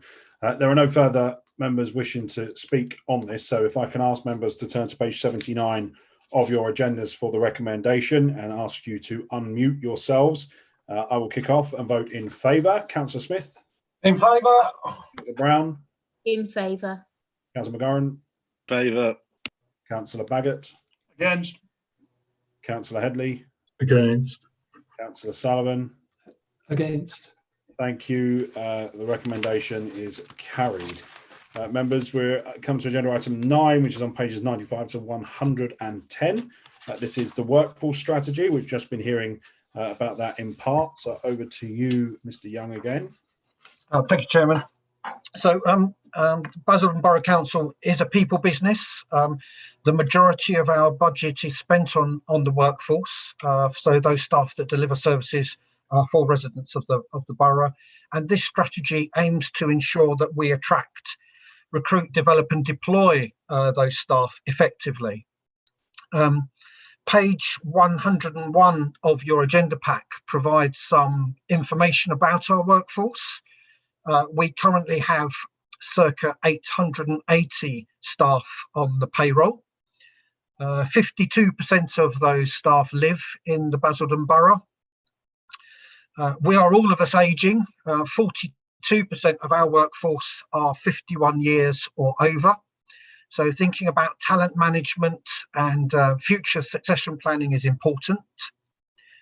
Although having said that, the biggest proportion of our new starters are aged between 21 and 30. And that represents the investment that the organisation has made in apprenticeships, entry roles and career development. Our turnover rate each year is approximately 12%. That's very average for local government. And so there's just some of the background information about our workforce. If you have a look at page 105 to 108 of your packs, you will see some of the detail about how this strategy will try to ensure that we do attract, develop and look after our staff. I would just draw members' attention to 2020 as a whole as being a very demanding year for the employees of the Basildon Borough, and therefore this strategy pays due heed to looking after the well-being of our staff. And during the year we have initiated a number of actions that aim to look after the well-being of our staff, and the strategy commends some of those to you for future years. It will feature prominently in the strategy. We've also, during the year, been carrying out regular staff surveys with our workforce, and I just wanted to share some of the feedback from those surveys with the committee, please, at this time. 90% of our staff feel that we are all doing our best for residents during the pandemic. 80% of our staff accept and value the regular wellbeing chats that they're having with their manager. And 78% of our staff feel that their mental health is supported. And that's represented partly in a reduction in our sickness absence figures during 2020 to the lowest rate that we've experienced for the past 3 years. So there are many initiatives to come. I commend the strategy to members of the committee for their approval. And just to pick up on Councillor Headley's question from the previous item, the delivery of the strategy includes a learning and development programme. That programme is already funded. No additional funds are sought through the strategy for its delivery. And that programme is reprioritised every year to support the main policy initiatives of the council as an employer, that including the responsibilities of our staff to procure services appropriately. So I can confirm that we will include appropriate activity within our development programme to support the social value policy that you had earlier. I'm happy to answer any questions. Thank you, Mr. Yar. We'll come to Councillor Baggott in a moment. I just want to add onto that as well. a big tick when it comes to the grads and the apprentices. I met our new intake of grads recently, the two that have come to us, and I think they are very much motivated and wanting to come to work in Basildon because of our commitment to things like the social value policy, and wanting to get to work on what is a pretty challenging environment when you look back at some of the stats that Tom was alluding to earlier on. And I think that is, testament to how we're also going to attract. You mentioned the age or the average age of our staff as well. But of course, it is the case that people want to work in local government to do things and to deliver things. And if it is exciting, and if the projects are exciting, and if the work is exciting, then they are more likely to want to come and work here. So I'm very pleased to see young people wanting to come and work for Basildon Council. I think it is reflective of the fact that word is getting out there that there is an exciting progressive agenda taking place in Basildon, and that is a good thing. The other thing to say as well is a huge thank you, because if you look at the figure you mentioned there about our lowest absence rates for 3 years, I chaired the Staffing Matters subcommittee 12 months ago, and we were talking about this as a problem and what we could do to change it. But in this year of all years, to particularly if you look at our refuse guys, to be turning up day in and day out over the course of the last 12 months is a huge testament to them, their work ethic, and the environment that Mr. Brace and his team have created at the depot. So that is a huge positive, and I think that is reflected also in the work that went through the MPS committee last week, looking at the waste strategy, where a key part of that has been about consulting with the workers themselves on what type of work they want to do and what improvements they want to see in policy to enable them to do their work differently. So I think your 1 to 4 points across pages 105 and 106, I think reflect that councillors are taking that new approach. So this workforce strategy can endorse that, but I wanted to put those points on record at the start. Councillor Baggott, you wanted to come in. Yeah, thank you, Chairman, and I thank Mr. Young for his report. I think it's a very good report. And of course, Basildon got a very proud history of recruiting graduates, and recruiting graduates then gone on to greater and better things. And I remember a couple of years ago, I met ex-graduates from Basildon that had gone on to these better things and were able to actually lyrical about their time that they spent here and how much they enjoyed being part of the organisation. And that's a credit to the officer corps in general. Without a doubt, our officers are something that we should be cherishing and should be, if you like, singing the praises from the rooftops, because they do a very difficult job in very difficult and trying circumstances this year, definitely, and especially given the political frisson that exists within Basildon, which makes the workplace not unique, but at least definitely different for people in local government. And I would like to echo the thought that we should be proud of our workforce, and anything as far as a strategy which allows us to work better with them and to improve the role that they play should be welcomed. Thank you, Councillor Baggott. I hope no one can read. Councillor McGarren, you wanted to come in, I think. Did you indicate? No, I didn't actually. No, I'm a bit surprised by Councillor Baggott's comments there, but that's fine. Okay. Members, are there? Councillor Headley, you, I think, asked a question in the previous item. Have you been satisfied with your answers? I think it's been partially covered. I'm just very keen that we give substantial resources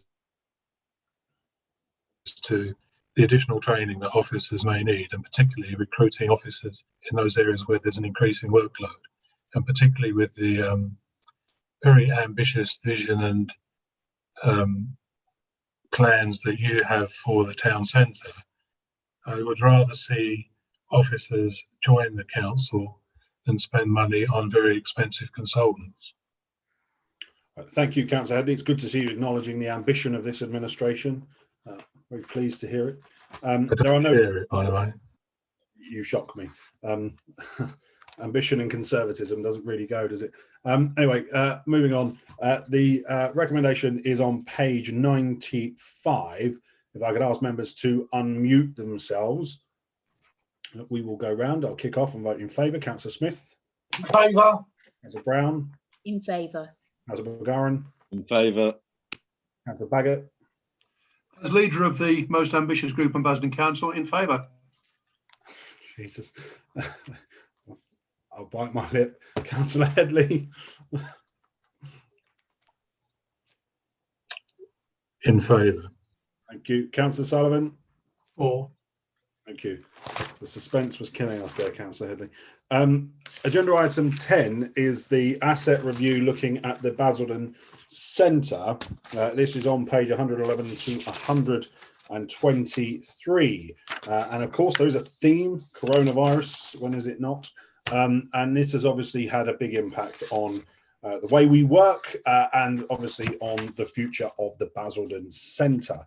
And what this report is doing, and I'll hand over to Leslie and Paul in a moment, what this report is doing is to look at how the council can look at bringing in some commercial income. So obviously we have commercialism as part of the remit of this committee, but it's also to look at how this puts to bed any questions about whether or not as part of the immediate regeneration of the town centre, both the Basildon Centre and the town gate are not part of that first round of phasing. And as you can see here, this is we're looking at an interim basis, but it is for some period of time. So Leslie, if I hand over to you, and then we'll bring Paul in. Thank you, Mr. Chairman. So members will be aware effective use of property resources to deliver and support our services require a regular review of the assets, and this has never been as critical as it is at the current time for two reasons. One is the obvious financial benefits of good asset management, but equally important is our ability to quickly respond to the unprecedented changes in our working practice as a result of the pandemic. So the review process has considered the condition, suitability and sufficiency of the BAS Centre, not only in terms of our current requirements, but also our future requirements. And the key is to ensure we build in flexibility and future-proof our assets as much as possible. So the current framework has been in place since December 2018, and the key principles are set out in the bullet points of the report on pages 112 and 13. And we've embarked on a programme of review for all our assets, and this evening I'm presenting options for members' consideration for both the BAS Centre and Towngate, but in this report, the BAS Centre. So they're both major assets in the town centre and have been considered first in the review programme, not only for their importance in terms of service delivery, but also because they are key sites and it's important to deal with them in relation to the town centre strategic plan. So whilst financial sustainability is at the heart of the principles, at the heart of the asset strategy is service delivery and allocation of adequate resources to deliver the service we need to deliver at the desired quality and quantity. And in short, what I'm saying there is fit for purpose assets with a robust investment plan in place for the duration. In terms of the four options, the last option, retaining us, is fundamentally a do nothing option. And given the increasing age of our assets and the growing need for significant expenditure, that's unlikely to be the recommended option in many cases going forward. And clearly it's not tonight for the BAS Centre. BAS Centre is complex in that we've got freehold with Essex County Council and leases with DWP and CAB. As we've heard lots of times this evening, requirements for office space is declining and the building is not in use and not likely to be fully occupied by the council, although we accept we will need some space to facilitate face-to-face interactions with residents and for undertaking the democratic process. And a full assessment of that space is currently being undertaken. So in terms of the options, then option one, closure, for the reasons I've said, not possible at this time. Relocation clearly is possible, and there's a number of opportunities within the town centre where a modern fit for purpose facility could be delivered either by the council directly or through leasing space in a potential proposed development scheme, and the needs of our partners could be included in that facility. A relocation from the current facility could result in the site being available for reuse or redevelopment in line with the strategic plan. However, given the current levels of land value in the town centre, the net site value after demolition for the BAS Centre would not currently be sufficient to contribute to the cost of the new accommodation. And therefore that's something for consideration going forward. And the timescale would be something within the region of 3 to 5 years. We also need to consider the capital costs of acquiring new accommodation. And the other thing to have in the back of our minds is obviously local government reorganisation. We certainly need to have that factor in mind. Option 3, remodelling. There's 2 levels of remodelling for members to consider. Firstly, at a simple level, if occupiers can be found that will share the current office space as it is without the council having to carry out any major works. If that's not feasible and we can't secure that,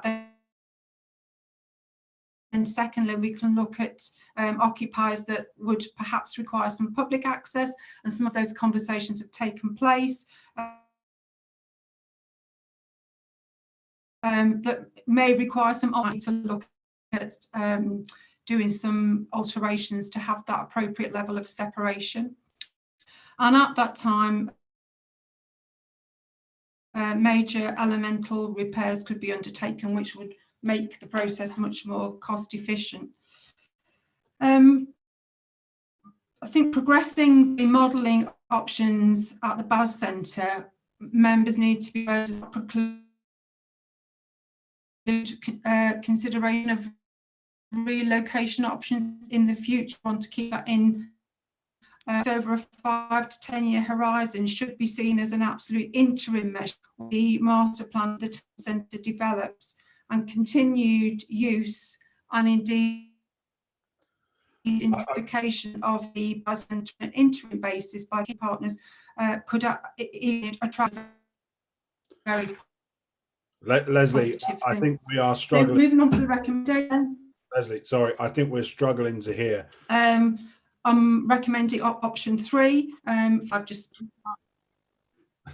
You're struggling to hear us. I think we were struggling. You were breaking up quite a bit. Are you? I'll turn the camera off. I'm just about to. Yeah, no idea.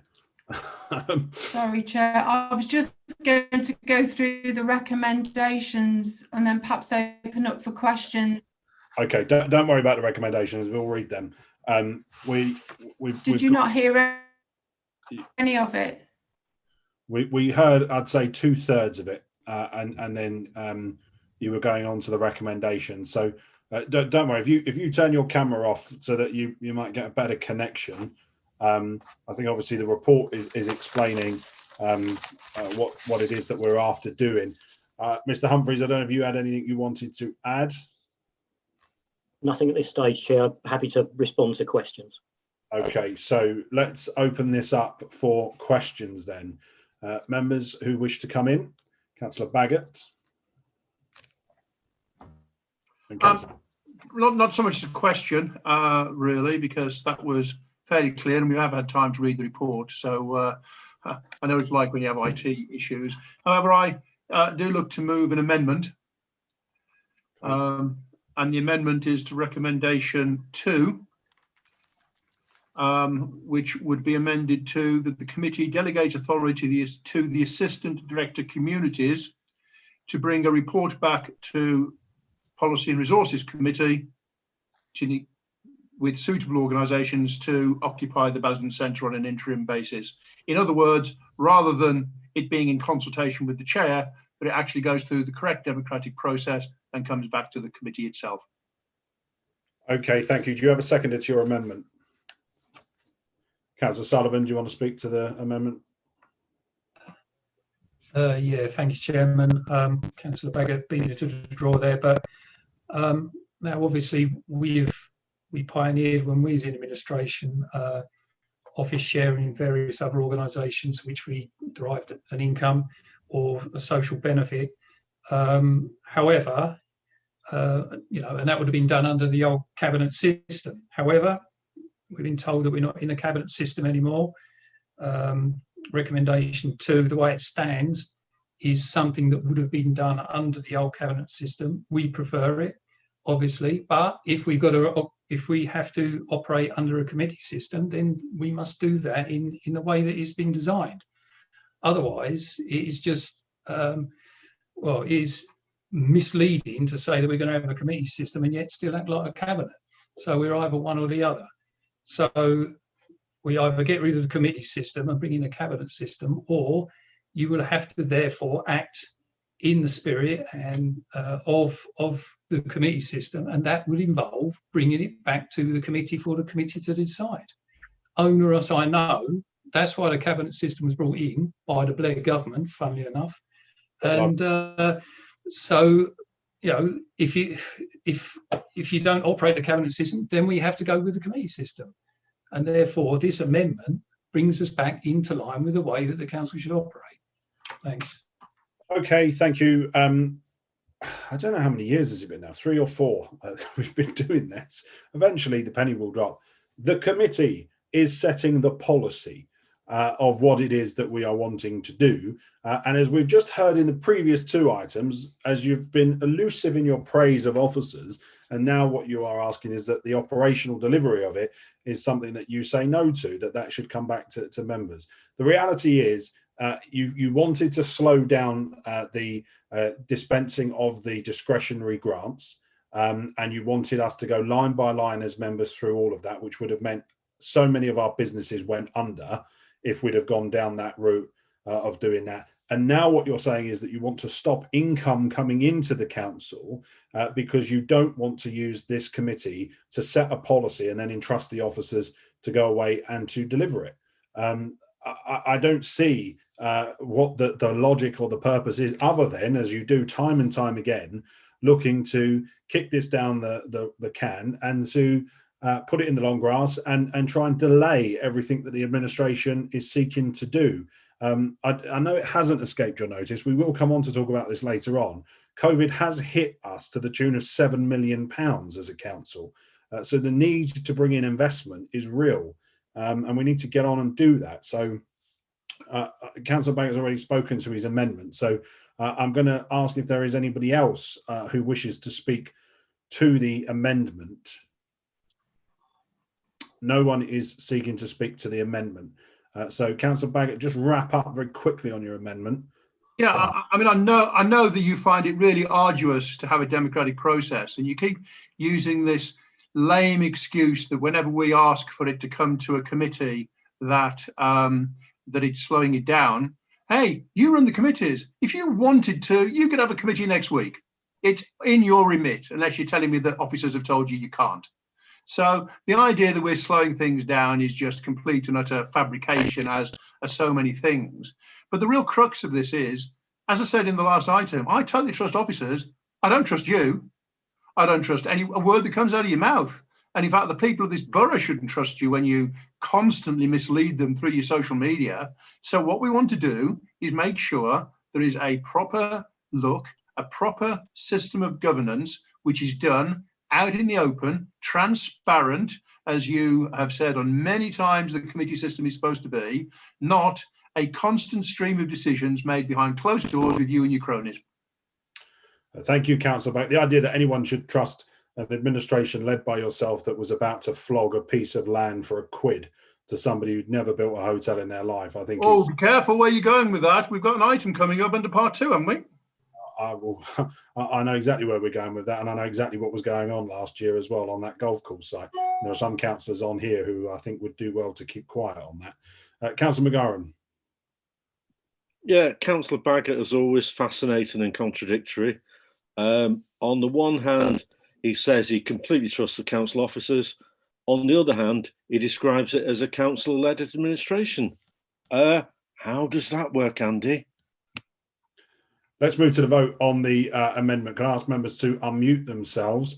So the amendment is on the table. Councillor Smith, how do you vote? Against. Councillor Brown? Against.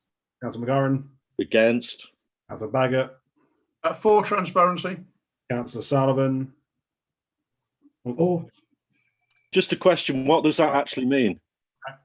That's not clear. It's not clear what vote he registered there. You said 4, didn't you? I said 4. Yeah. Councillor Headley? For transparency, which is not actually, anyway. Councillor Headley? I was waiting for the option to start 4. Okay, I vote against. The amendment is lost. Is there any further speakers on the substantive? We move to the vote. Can I ask members to unmute themselves on the substantive and put their cameras on? The recommendations are across pages 111 to 112. I vote in favour. Councillor Smith? In favour. Councillor Brown? In favour. Councillor McGorran? Favour. Councillor Baggott? Against. Councillor Headley? Against. Councillor Sullivan? Against. Thank you. The recommendation is passed. Agenda item 11 is the asset review of the Towngate Theatre. This is on page 125 to 136 of your agendas this evening. Leslie, I don't know if you're about. Yeah, you are. Do you want to speak on this? Yeah, I'm back. Sorry, may I just I'll jump try in? again, Chair. If I cut out. Sorry, may I just jump in? I don't mean to be rude, but on page 130, Towngate Theatre, we've got option 1, option 4, and then option 3. So I'm assuming option 4 should be option 2. I'm assuming. We've got option 2 and 3. Oh, page 130, are we talking about? Okay, yeah, I see what you're saying. Leslie, do you want to address that as part of your contribution? You may, Leslie, I think, need to turn your camera off because you keep freezing. I really hope you can hear me, Leslie. Leslie can't hear me. Okay.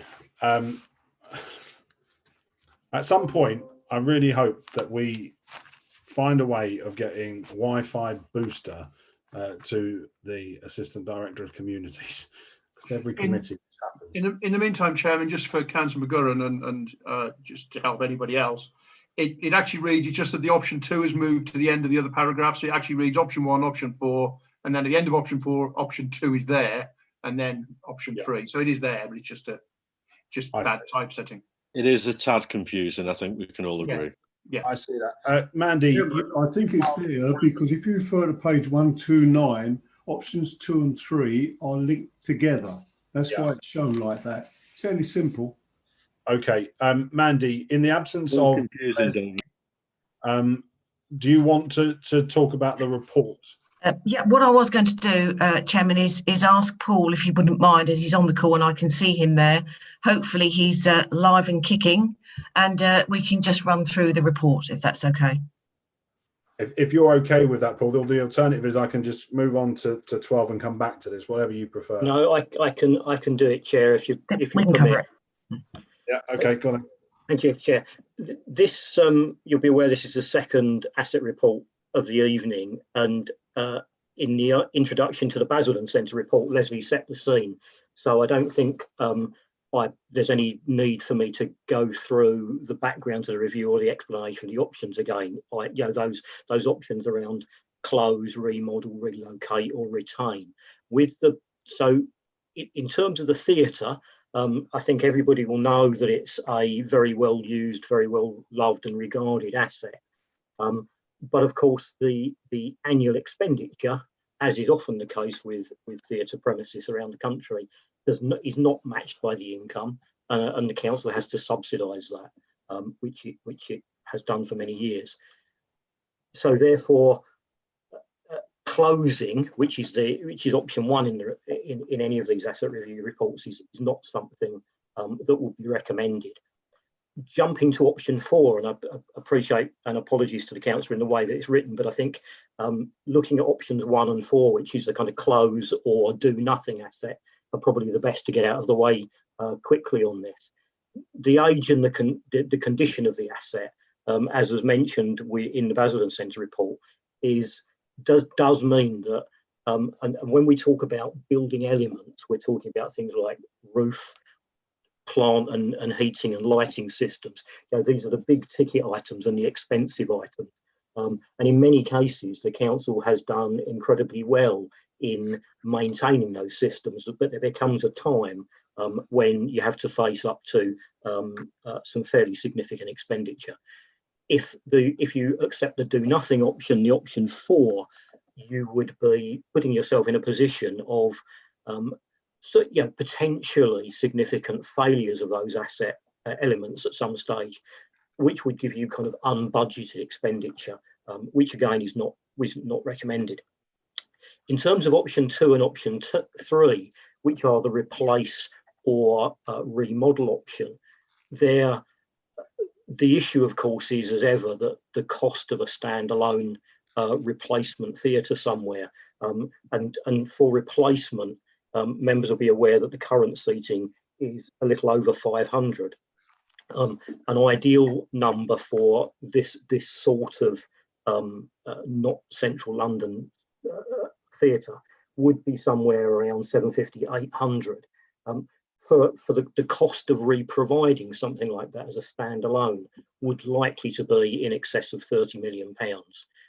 If that sounds like a large number, I think I'd just draw perhaps a comparison to the build cost of the cinema scheme at the other end of the town centre, which is in excess of 20 million, and that's without the fit out. And obviously there's a lot more back of house costs and expenditure in a theatre. But as members will be aware, there is a piece of work going on at the moment to look at the potential for a larger arena facility in Basildon. And if members took option 3, which is a recommended option tonight, it wouldn't preclude something like that opportunity being grafted in the future if it was something that was viable, that a site was there and was affordable. Because what option 3 is suggesting is that there's a kind of 5 to 10 year opportunity here to invest some money in the theatre, which would increase the number of seats. A piece of work's been done to identify that something in the region of 150 plus seats could be added at probably a very reasonable cost. And in addition, while that work was being done, some of those key building element items, such as some of the ventilation issues and also the lighting, could be done at the same time. To do a lighting system, you have to shut the whole theatre, so best to do it at the same time. And also, what is being suggested is that the food and beverage offer at the front, which was improved a number of years ago, and that improvement resulted in fairly significant improvement in income from that, which in turn reduces the subsidy needed, then that could be looked at as well to see if there was something more that could be done. As members know, the changing nature of the town centre means that with the cinema coming at the end of next year, additional food and beverage, that's at the other end of the town centre. It's hoped that some of the developments that are being proposed and are in for planning, if they're consented, would result in that widening of the offer, of the evening offer in the town centre. But if something if option 3 is approved, then that would be looked at now. So I just leave you then, Chair, with the recommendations. Thank you, Paul, and thank you for doing that on behalf of Leslie. I think important to also point out, obviously we're talking here about the potential for a capital investment, and I think that is obviously important. It's also worth saying, there is a very real danger that when we come out of coronavirus, that the arts and culture are just the preserve of the big cities. We have to make sure that in the towns and in the districts that the arts and culture survive. And although there is, as we've heard, and we will continue to hear tonight, there is a financial pressure ongoing on the council, I think it is important that we invest in arts and culture, and we also look to use this site commercially in a much better way than we have previously done. There is an asset there to be sweat, and we need to do that. So I welcome this report tonight. Councillor Sullivan, you wanted to come in first. Yeah, thank you, Chairman. Well, as I mentioned the last time we discussed this item, we're now reaping the outcome of the last time Socialists designed the town centre in this town, in Basildon, when of course they designed the theatre and they insisted on having a small community theatre adjacent to it, which reduced the size of the auditorium, which then didn't make it as viable as it should have been. Now, you look at the Cliffs Pavilion, which is only down the road, probably our nearest biggest competitor, and according to their website, it's got a seating capacity of 1,630. What we're contemplating here is going to take us from 550 to 700. So really still nowhere near the Cliffs Pavilion. And, you know, proportionately, it's not a massive increase either. It would be of benefit, no doubt, if we could get that in, but would we really get much bigger acts in to the Towngate Theatre just on a strength of an extra 150 seats? Because in the end, it's the amount of seats we need to generate the ticket revenue. I mean, obviously, the report also says that this is currently costing us £750,000 a year. And I think that looking at all of the things that need to be considered in this, as well as the fact that we've got an arena, possibly, that you're saying got to come to the town centre, if that's to happen, what would that do to the income of the Towngate Theatre? Would that be in competition with it? So I think really the things that need addressing with regard to the Towngate are a lot more substantial than could be dealt with just by one report to the Neighbourhoods and Public Spaces Committee. So I would like to make an amendment to recommendation 2. And can I make that? Yeah, okay. So if on recommendation 2, we remove right at the very start there, Neighbourhoods and Public Spaces Committee, remove those words and replace it with a cross-party working group is established to, and then it goes on review. And if you cross out, oh, you like working groups now, do you? Right. So we cross out the S on reviews, and then at the end of the recommendation here, it says report, and then put and report back to Policy and Resources Committee. So this this cross-party review is needed, first of all, because it is a much more substantive approach to just having one report to the Neighbourhoods and Public Spaces Committee. It is not kicking the can down the road before the chairman comes in and says that. We've got plenty of time now. It's going to take a long while for the economy to revive, for people to start going out, for the theatres sort of start coming around. This isn't in phase 1 of your plans for the town centre. So we do have a little while, and I think, you know, we've suffered with the shortcomings of this theatre ever since it was built 40 years ago. So I think now we just need to give it some justice this time and really look at it in depth and consider all the other elements that we need to before we can then make a decision that should come to the P&R committee. So that is my amendment. So if I could just have a second, please. Yeah, okay, I'll come to Councillor Baggett. It sounds an awful lot like you are planning to condemn the Towngate Theatre there by the sounds of it. Councillor Baggett, you want to second this amendment? Yes, and I don't know where you read condemning the Towngate Theatre into what was just said, but I guess you've got your predetermination as much as anybody else. But just to pick up on why we're saying this and why yes, we do like working groups. We like working groups when they're given a remit, which is to come back to a properly entitled committee.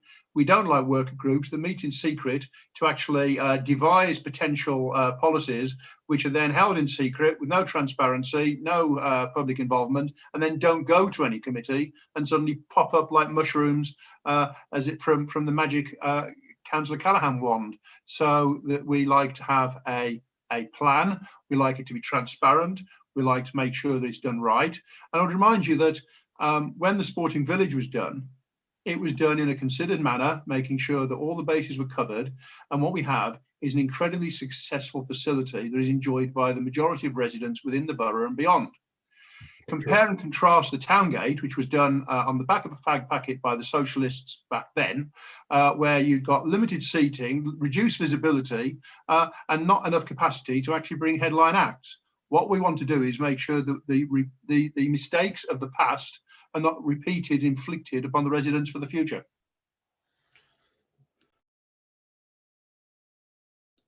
Okay, thank you. I mean, in terms of the sporting village, the majority of people who use the sporting village don't actually live in the borough, which is a problem. The sporting village is built on the wrong side of the park. And of course, there is that added problem, which is you sold off half our parks in order to pay for it. But nonetheless, let's park the inadequacies in the history lesson there. Before I will speak on the amendment, Councillor Harrison on the amendment. Thank you, Chairman. What an ill thought out amendment. The Neighbourhood and Public Spaces Committee is a cross-party group of a committee with powers to act.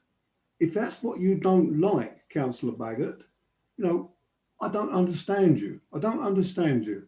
This is something which I know Mr. Brace, I've had conversations with him, has been looking at as a possibility over the last 6, 7, 8 months, because something is needed to be done. With the existing manager employed by the council now, not an outside body, the Towngate has improved considerably prior to the pandemic. We've been making progress. It's costing the council less in subsidy than it was previously. And I think it would be beneficial. It's okay keep harking back to the past. I was around when the Towngate was first built. Don't know how many others were. And at that point in time, it brought some excellent acts to Basildon of their time and filled that to capacity with the numbers there. Yes, times have changed over the last 35, 40 years. So acts now expect to perform to bigger audiences. Now, you will never compete at this point in time with the Cliffs Pavilion, but we will compete with the one at Hornchurch, Queen's Theatre Hornchurch. We will compete with those, and we will get good acts. And Simon, who runs the theatre now, is an excellent person with contacts, and he's been getting good acts into the Towngate. I don't know how many of you have used the Towngate. In the last year, I'd been prior to the pandemic quite a few times, and I paid, but to make sure, because some of the acts were worth watching. And I think councillors should support this. I mean, at the council meeting, I think one of your councillors going to ask me a question on what have we done for arts and culture?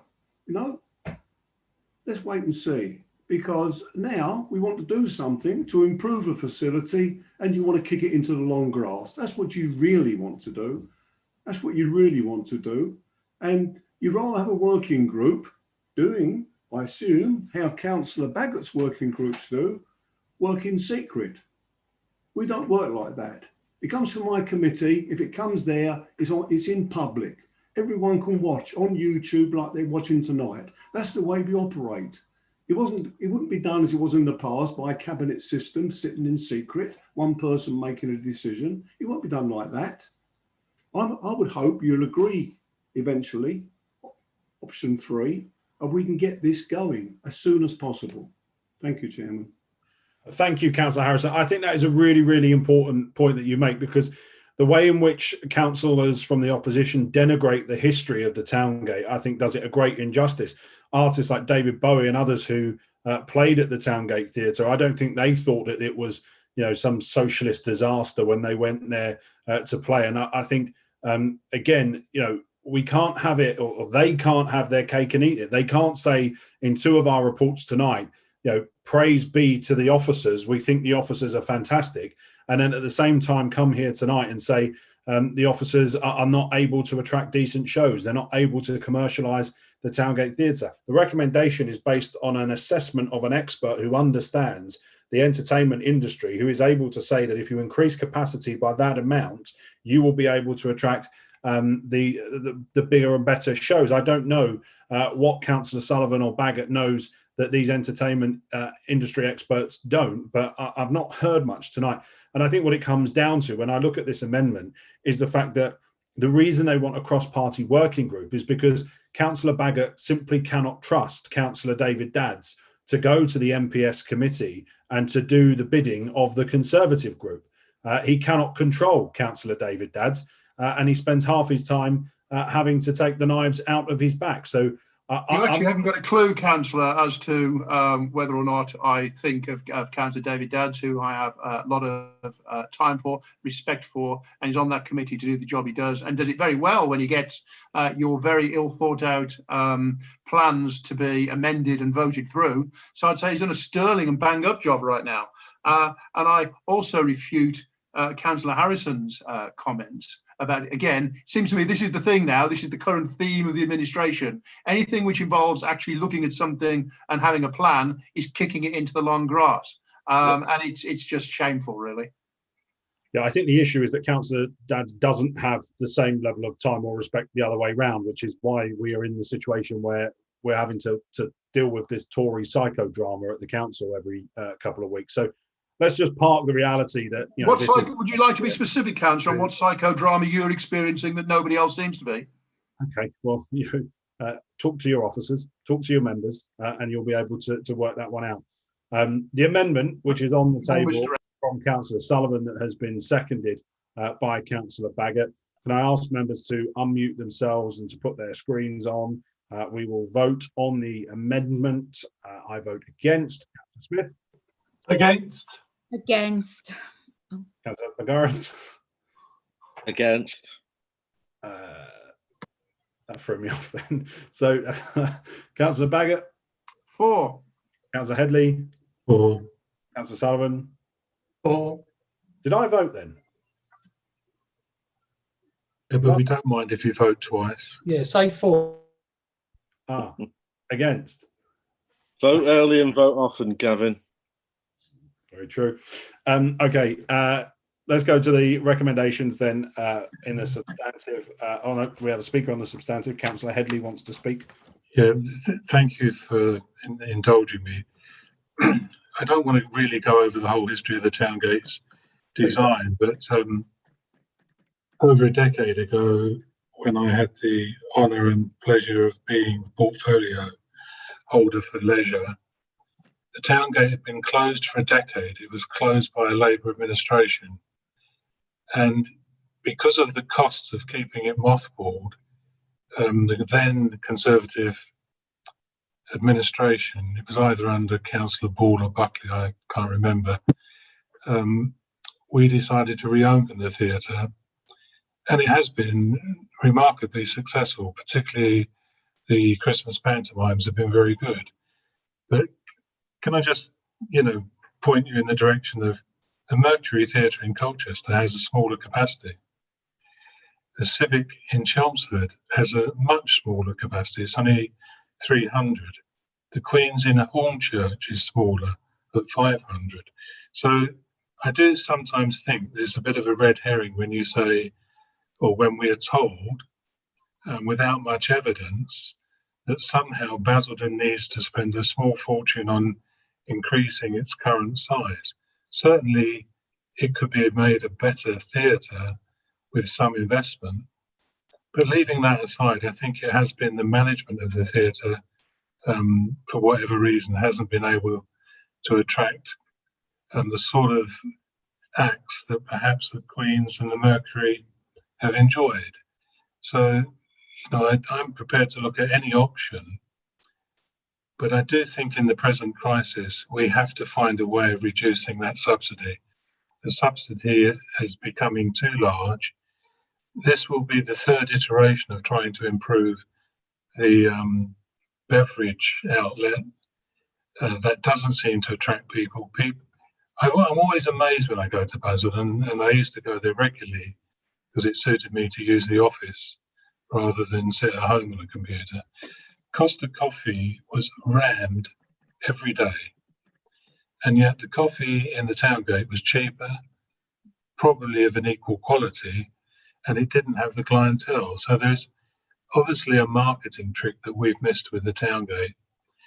I'm trying to find a reason to support this, but I do kind of agree that we need a more in-depth, evidence-based analysis of what is wrong with the Towngate. I don't think it's just capacity. I think that is a simple excuse, if I can use that word, theatres of a much smaller capacity thrive. Perhaps it's Colchester has a different demographic.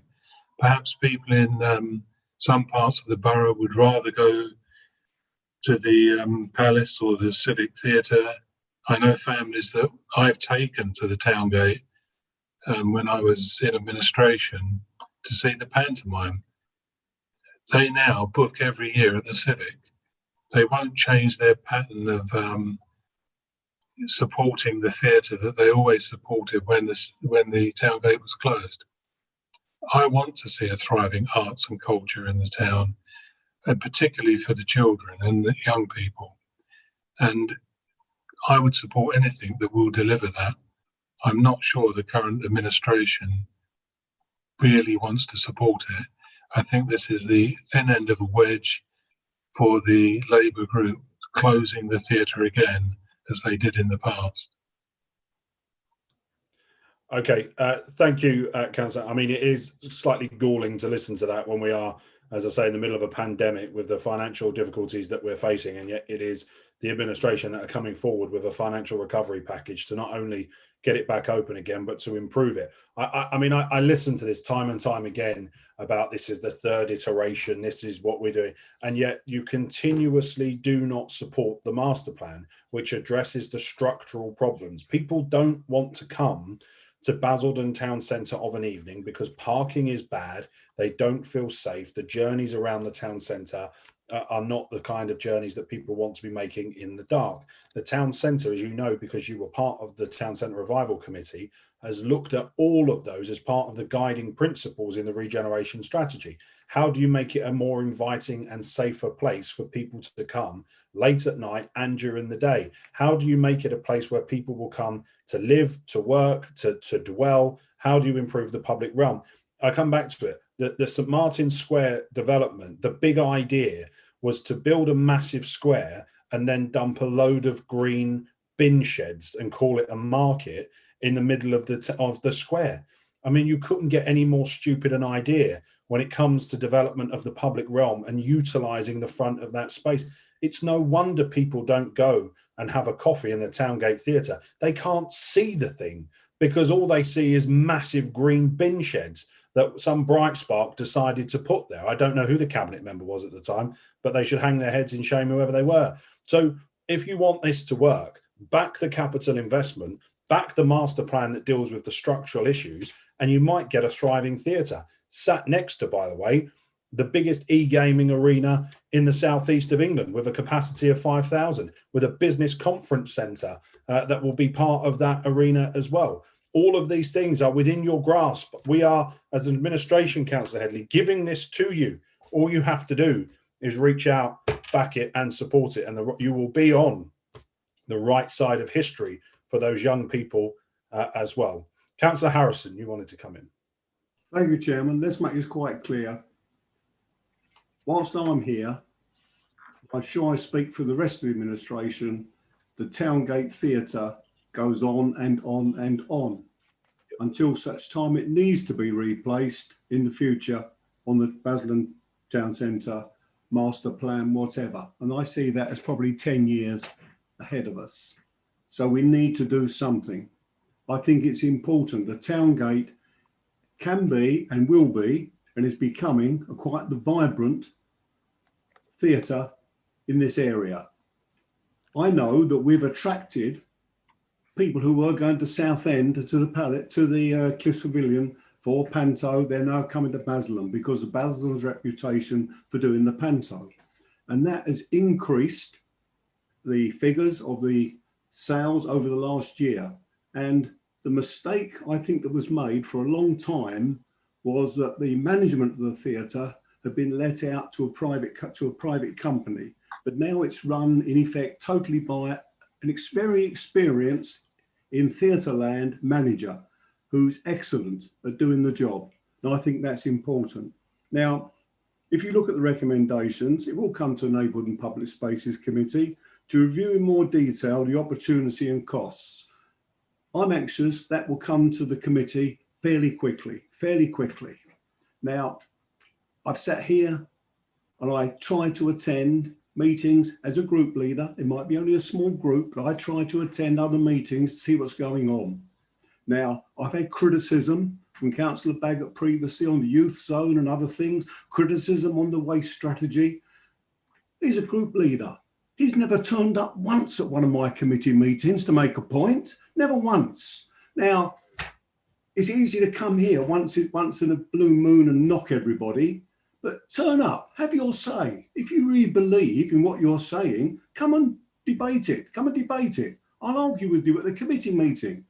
My committee has been very open. And if you look at the voting record on there, by the way we operate, a lot of the decisions have been unanimous. On the other hand, you do keep changing your membership of the committee, so it does make it a little bit more difficult. But even the last committee, I mean, you issue things under the title Basil and Conservatives, we have done this on burial costs. Yes, I seconded the amendment. You don't mention that. On charges for disabled in halls. What's big Conservative decision? No, that was unanimous at the NNPS committee, but you don't do that.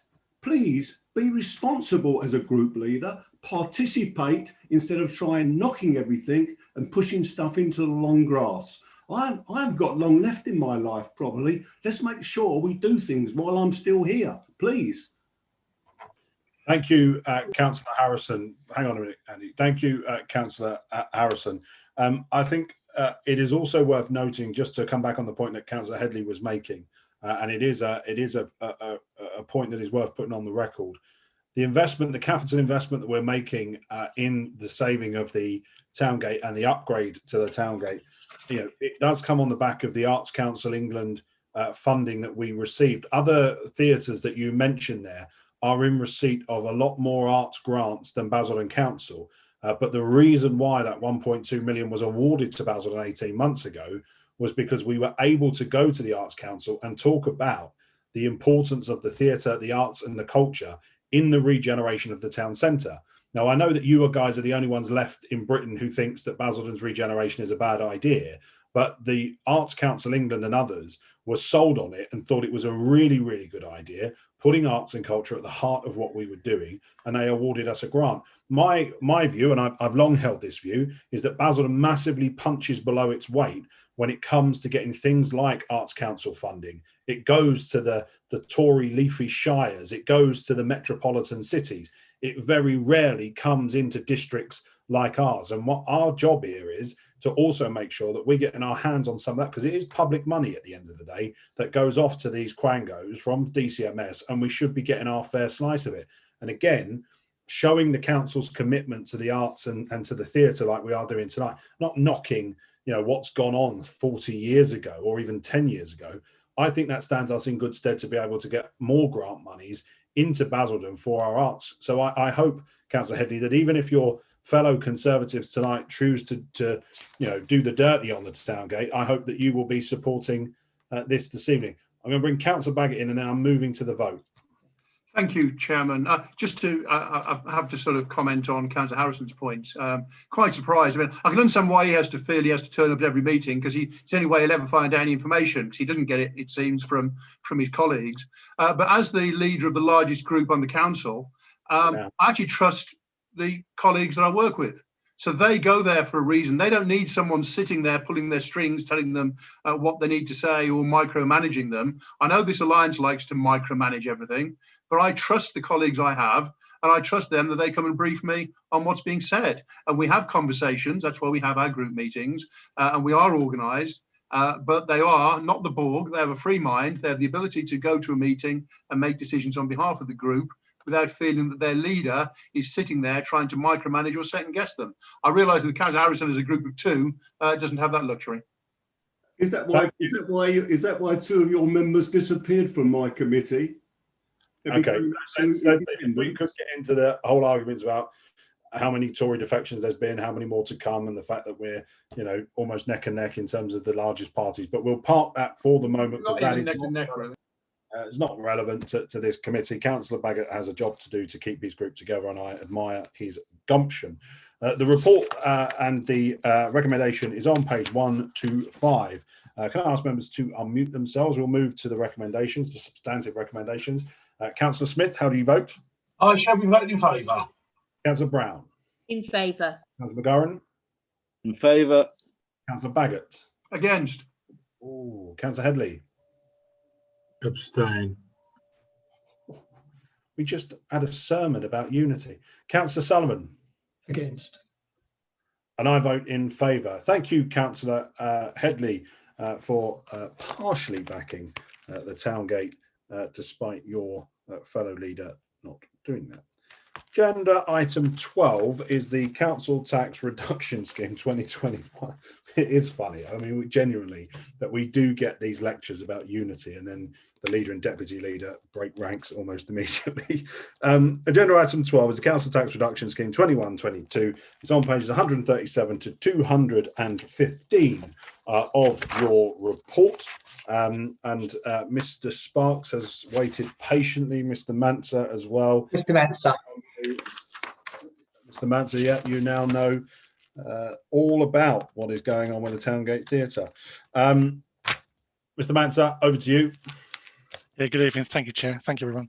So this report recommends 2 additional elements to the current council tax local reduction scheme for next year.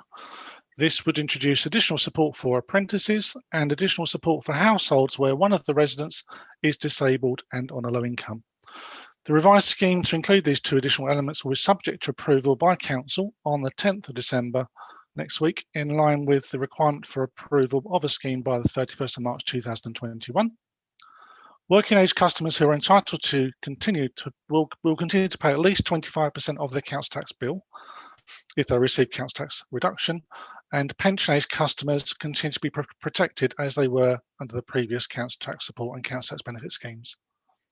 Some brief background for you. Back in April 2019, we introduced our current council tax local reduction scheme to support working age residents.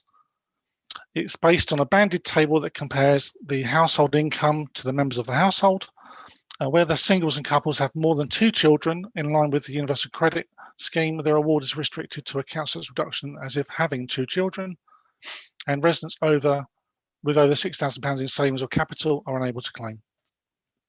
Under the old council tax support scheme, it would take an average of 21 days to pay a new claim for council tax support, and an average of 7 days to pay a change of circumstances for these customers, whereas under the current council tax reduction scheme, the customer receives their award and their new council tax bill with their correct payment plan within 2 working days.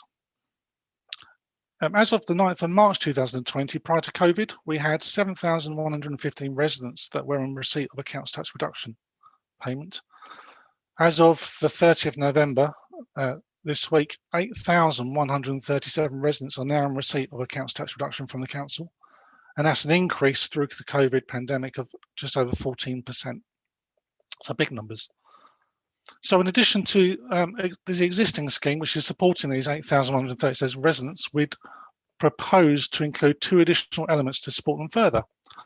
So the first is to support apprentices, where an apprentice earns more than £195 but less than £300 a week, and if they're the only other adult in the property, they can be disregarded for council tax purposes for the term of their apprentice.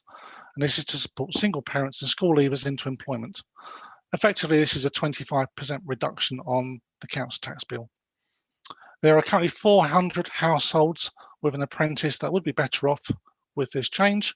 It's overall cost to us and the precepting authorities of £187,000, a direct cost to Basden of £26,000 to support those. Secondly, if a council tax reduction is in payment and a member of the household is disabled and in receipt of a disability benefit, the recommendation is for the household to receive the maximum of 75% council tax reduction. There are 300 households where one of the households is disabled and in receipt of a disability benefit and would be better off with this proposal.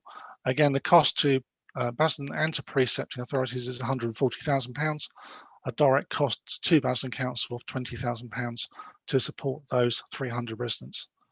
We, as always, have to consult on our public scheme. We public consulted for 6 weeks from the 21st September to the 1st November. This was carried out through the council's website, social media, the council's telephone IVR system, and through direct customer contact when they walked into the house, walked into a building, or over the telephone. Paper copies were also available if a customer wanted to fill out a paper consultation. 110 customers responded to this consultation, which isn't massive numbers, but compared to last year where we had a brand new scheme come in, 134 customers consulted, answered questions, 110 for these 2 minor changes is quite a good response. We asked 3 specific questions, whether they agreed, strongly agreed, disagreed, strongly disagreed on the apprentice being brought in. The same for the disability. The first one was 71% strongly agreed that they believed that we should support apprentices. 72% agreed that we should support disabled households with additional council tax support. There's a couple of quotes that I put on a report for you to give you an idea. So we've had some positives and some negatives, but obviously in general, the 70% or 71% agreed that we should make these changes. We also would like to include within the revised policy for next year a general variation to the scheme that allows us to increase or change the levels of bands or levels of discounts within the scheme where there is an emergency situation, such as the current COVID, for example. This allows the council to provide more support to households who have been affected due to the imposed restrictions and being unable to work. So option 1 is to approve the recommendation in full to the proposed council tax reduction scheme, and would introduce additional support for apprentices and households where one of the residents is disabled and on a low income. And option 2 is to do not approve the recommendation, which is not recommended, and the current scheme that we currently have in place would be the scheme we would adopt for next year. Happy to answer any questions. Rob, thank you. Before I open this up to members, can I just say we have debated tonight 2 key things. We've debated the social value policy and we've debated the financial inclusion policy. They are both now adopted policies of the council. And one of the criticisms was, well, what are you actually going to do about it? Well, the answer has come almost immediately. We are going to support apprentices, we're going to support apprentices' households, and we're going to support disabled people as well.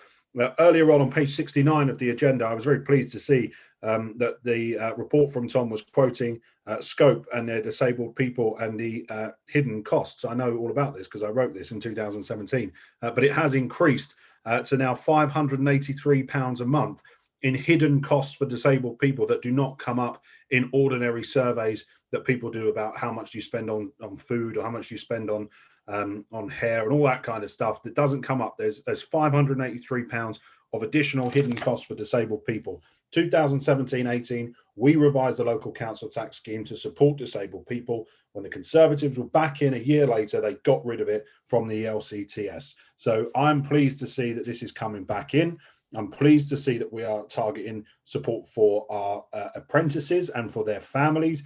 And I'm pleased to see that we are increasing flexibility to allow Rob, Shanna and all of the team to be able to move with the times as and when they need to vary the bands, to be able to get more support as and when it's needed into the pockets of the people that we know coming up in 2021 are going to find this very, very tough when we come out of furlough and many people are made unemployed as a result. So, you know, this might seem like, you know, a bit of a dry document sometimes, but its impact and its importance to social value and to financial resilience for families is crucial. And this is our policy in action. So thank you, Rob. Thank you to the team. Councillor McGurran, you wanted to come in. Great report. Thank you for that. It's a no-brainer. Why would you not support this? As Gavin's just said, let's just move on, vote it through, get on to the next item. Councillor Baggott. Yeah, I'd like to thank officers on the hard work they've put into this, and as the chairman has said, absolutely right. It is very important at this particular time. Curiously, having been told a number of times by Councillor Harrison, Councillor Callaghan that any request for any form of scrutiny or making sure we get things right is kicking it into the long grass, here we have a situation where in one night you get a policy put together and you've got something put together straight after it. So it just goes to show it can be done, which actually just really makes everything you said before a bit of a big fib. Okay, not for the first time this evening. I don't understand what that means. This is a statutory process. We have to do this. And the administration has a set of values that are adopted in our corporate plan. It's passed through the council and the policy is in keeping with them. So members, if you could turn your cameras on and unmute your microphones. The recommendation is on the bottom of page 137. I will kick off and proudly vote in favour. Councillor Smith? In favour. Councillor Brown? In favour. Councillor McGurran? Proudly in favour. Councillor Baggott? In favour. Councillor Headley?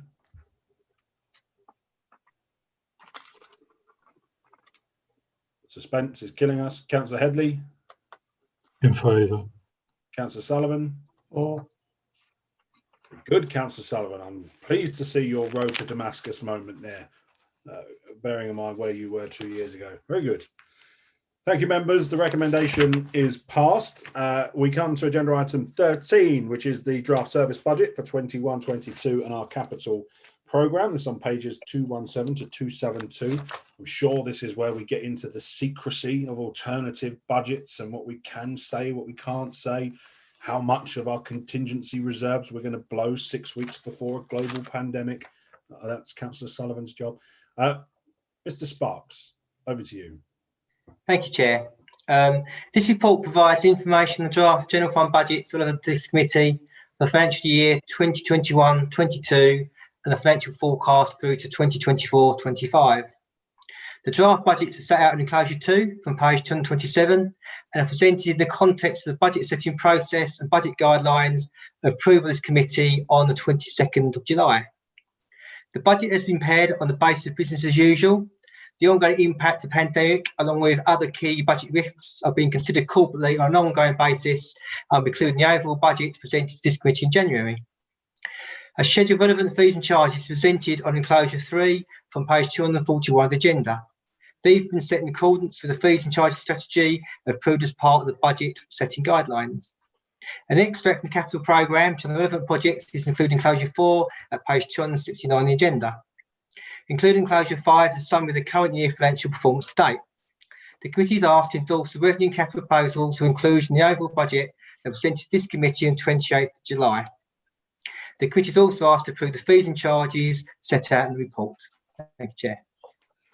Thank you, Mr. Sparks. I should just clarify that if we go back to the previous item, I have had comms have been in touch with me to say that actually there should be a clarification in the report that the council tax reduction scheme consultation received 1,010 responses. So just substantially more than the 100 odd that was marked in the report. So that's just a clarification for members there. But it passed unanimously, so I'm sure no one really cares. Mr. Sparks, thank you for your report. Does anybody wish to play this game of chess now? Or are you all holding your cards close to your chest? Who blinks first? Councillor Sullivan? No. Councillor Baggott? No. Councillor Headley?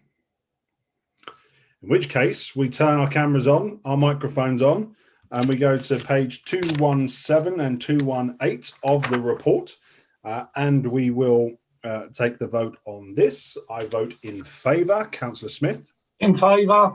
Councillor Brown? In favour. Councillor McGurran? In favour. Councillor Baggott? Against. Councillor Headley?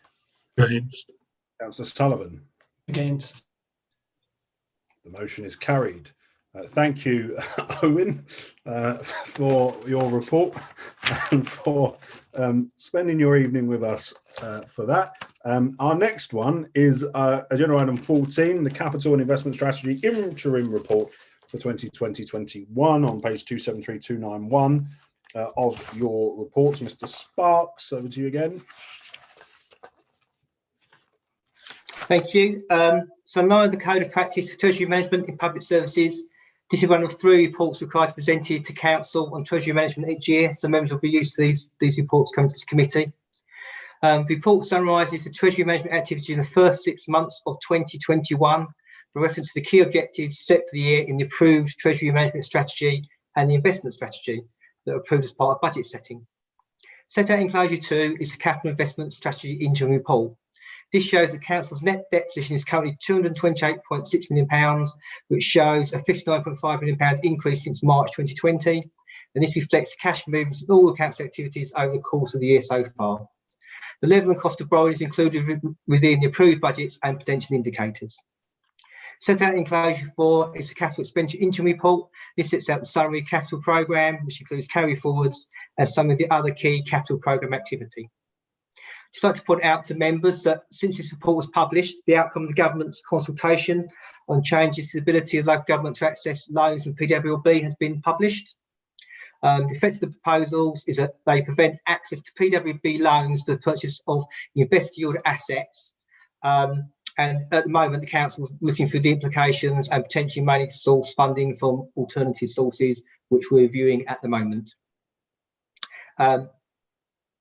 Members are recommended the interim report on capital investment activities for 2021 be recommended to the council for approval. Thank you, Owen. And just to clarify on the recommendation there, that the recommendation should say 2021 rather than 1920, just for your noting, members. Councillor Sullivan. Thank you, Chairman. Just a question for Mr. Sparks. Could you give us some more detail on what you think the potential impact of negative interest rates would have on this strategy? Because we got a very brief mention of it on page 282, and just in passing sort of thing, and in the risk analysis on page 277 is just a general thing that says, oh, we will have to manage, interest rates if they come up and down.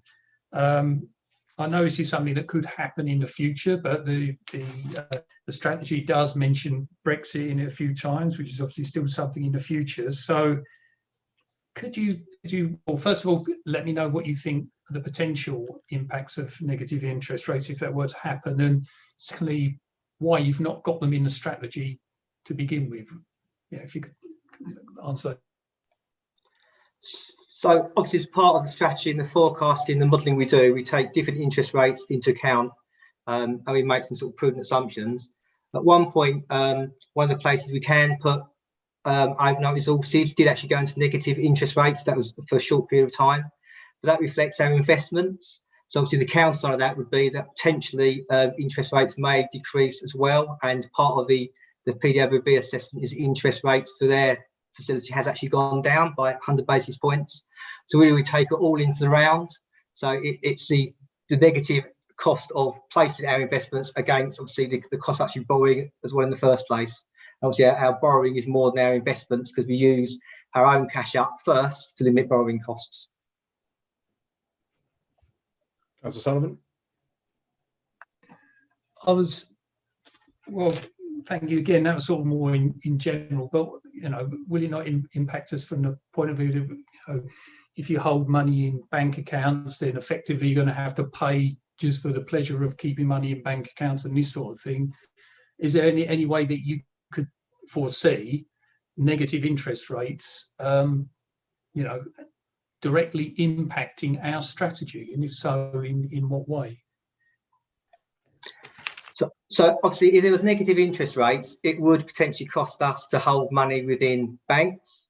We've obviously got our Treasury Management Reserve that we use to manage unforeseen movements in interest rates, and that's what we use to manage the impact. Obviously, what we then do is we limit our borrowing and use our cash reserves to minimise that cost of holding it. But we measure that within our day-to-day Treasury management activities. Councillor Sullivan. Sorry for the back and forth, but the sort of point I'm trying to get to is really if, this is a strategy, is trying to foresee what we're going to do. I know it's looking back over the last 6 months, but, I think it would have enhanced the report if we could have had at least some detail or, trying to look forward into see how this could impact us. Was there any reason it wasn't put in the report? Was you just looking at it from, looking backwards at the previous 6 months type of perspective, or was there not scope for you to put that in there to say going forward, if we had negative interest rates, this sort of thing could happen? I just feel it would have enhanced the report if you'd have had something along those lines. We haven't specifically put it in the report. As I say, we'd manage it for the use of that Treasury Management Reserve and looking at minimised cash holdings. So it's not simply in there, but that's what we do to actually manage any liability we had if that occurred. But that's what we do. Obviously, if interest rates go up or down, we basically adjust our cash holdings and our borrowing strategies to manage that. And that's why those day-to-day changes are dedicated to me, so we can do that on a daily basis. Thank you. Go on. Last one, Councillor. I mean, I hope that negative interest rates don't come to pass for various reasons. One of which, as you said, we would have to pay money to hold money in bank accounts. But I mean, this is the interim report, so we won't know until the end if that did happen. But if it comes to the final report and interest rates weren't negative at that point, or possibly were still going to in the future, could I suggest that you have a bit more, just a bit more explanation to show that we're prepared for that to come in, because we're not just looking at this, in hindsight, but we're also trying to, manage our money going forward. And I think it would just give a bit more confidence if our strategy said that we're going to cope for this specific eventuality. And now I know you're saying that the eventualities, you could be flexible and you can cope with anything, but that is a specific one, and it will be a very major one as well. In fact, unprecedented that we would have a negative interest rate. So could I, through you, Chairman, put that as a suggestion maybe for the final report, that we could have a bit more detail on that, because it's something that could happen in the next 6 months or in the next year or two. Okay, Mr. Larkman, crystal ball. I just wanted to just to make the point that negative interest would, of course, only be at the short end of the yield curve. So there'd be short-term interest rates. So longer-term interest rates would remain positive. And then the only other point I'd make is the one that Owen made, which is that the negative interest rates do mean that our cost of borrowing is lower. So the whole thing shifts down slightly. I think what I'm saying is that a negative interest rate is still an interest rate, and you work within that environment. I think that's all I'd add. Thank you. Okay. All right. Well, the point is made and on the record. Members, are there any other member wishing to speak on this? Councillor Headley. Thank you, Chairman. Just for a point of clarity, if I can ask Mr. Larkman, I'm assuming, because I don't sit on audit, but I would anticipate that your financial papers do go to the audit committee, and it's usual to run a risk register. Would the item that Councillor Sullivan was articulating, would that appear on a risk register? And if so, if you're doing RAG reports, is it coming out as a high risk or a low risk? Yes, I can confirm that this report that you're considering tonight went to the Audit and Risk Committee on, I can't remember when it went now, the date, but it has been there. All Treasury Management reports go to the Audit and Risk Committee as the committee that scrutinises the activity. They then come to this committee as the committee that has the responsibility for the operations side of Treasury Management, and then they go to full council because the code requires that they go to council.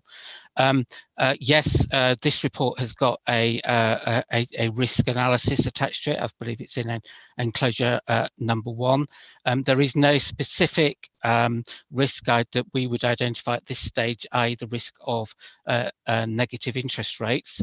The risk that we identify in terms of interest rates is the general risk associated with unanticipated movements, refinancing risk of our borrowings, etc., etc. And we'd have to give some consideration as to whether or not the fact that interest rates may move negative would have a significant impact on the council's ability to maintain liquidity and deliver the things that it needs to deliver. Just the other point which I would make on this as well is that the reality is that we need to keep our money somewhere. And even if interest rates go negative. And as Owen pointed out, the debt management office rates did go negative. And indeed, even CPI came in at 0.5%, but even at that rate, some interest rates are notionally negative anyway. If you're only getting 10 basis points on a deposit with the debt management office, and the CPI is 50 basis points, then you have a negative interest rates of 40 basis points. So I think what I'm suggesting and what I'm arguing is that our treasury management, the policies, the strategy that we have gives us the tools that we need in order to manage an environment where interest rates at the short end of the curve may turn negative for a period of time. Okay, thank you. Councillor Heading, are you not coming back now? It was a very fulsome answer, and I'm glad that I was more or less right that this does appear on a risk register, which goes to another committee, and perhaps reports could consider an executive summary of where the figures have been for scrutiny, audit, and whether, certainly I'd rather see a simple risk register so as we know that these potential pitfalls have been considered and they have been mitigated by the officers. Very good. You said, sorry, Councillor, not Councillor, Mr. Sparks. Just say, Chair, the report does point out that that this has been considered by the audit committee, and these treasury reports always have a section to say where they've been approved, where they're going to, just to give members some comfort. Very good. Councillor Baggott. Yeah, I suppose when it comes to negative equity, with the amount of money the administration is spending, we're going to have very little money anyway. So I suppose the negative equity really doesn't come into it there. Very good. Very good. Also very wrong. The recommendation is on page. You don't give financial advice for a living. Is on page 273. So if I can ask members to unmute themselves and put their videos on. We will go to the recommendation. I vote in favour. Councillor Smith. In favour. Councillor Brown. In favour. Councillor McGarrett. Favour. Councillor Baggott. For. Councillor Headley. For. Councillor Sullivan. For. That is unanimous. Thank you to Mr. Sparks, Mr. Larkman for that. Agenda item 15 is the exclusion of the public and press to protect the council's commercial interest. Can I ask members to keep themselves unmuted as we vote on the exclusion of the public and press? I vote in favour. Councillor Smith. I won't be voting, as I've made a declaration earlier on item 16. Okay. Councillor Brown. Sorry, as a point of order, that would mean he would have to leave for item 17 as well. Otherwise, he's still got to vote on this. Councillor Baggott, I have a name. He is a bit rude.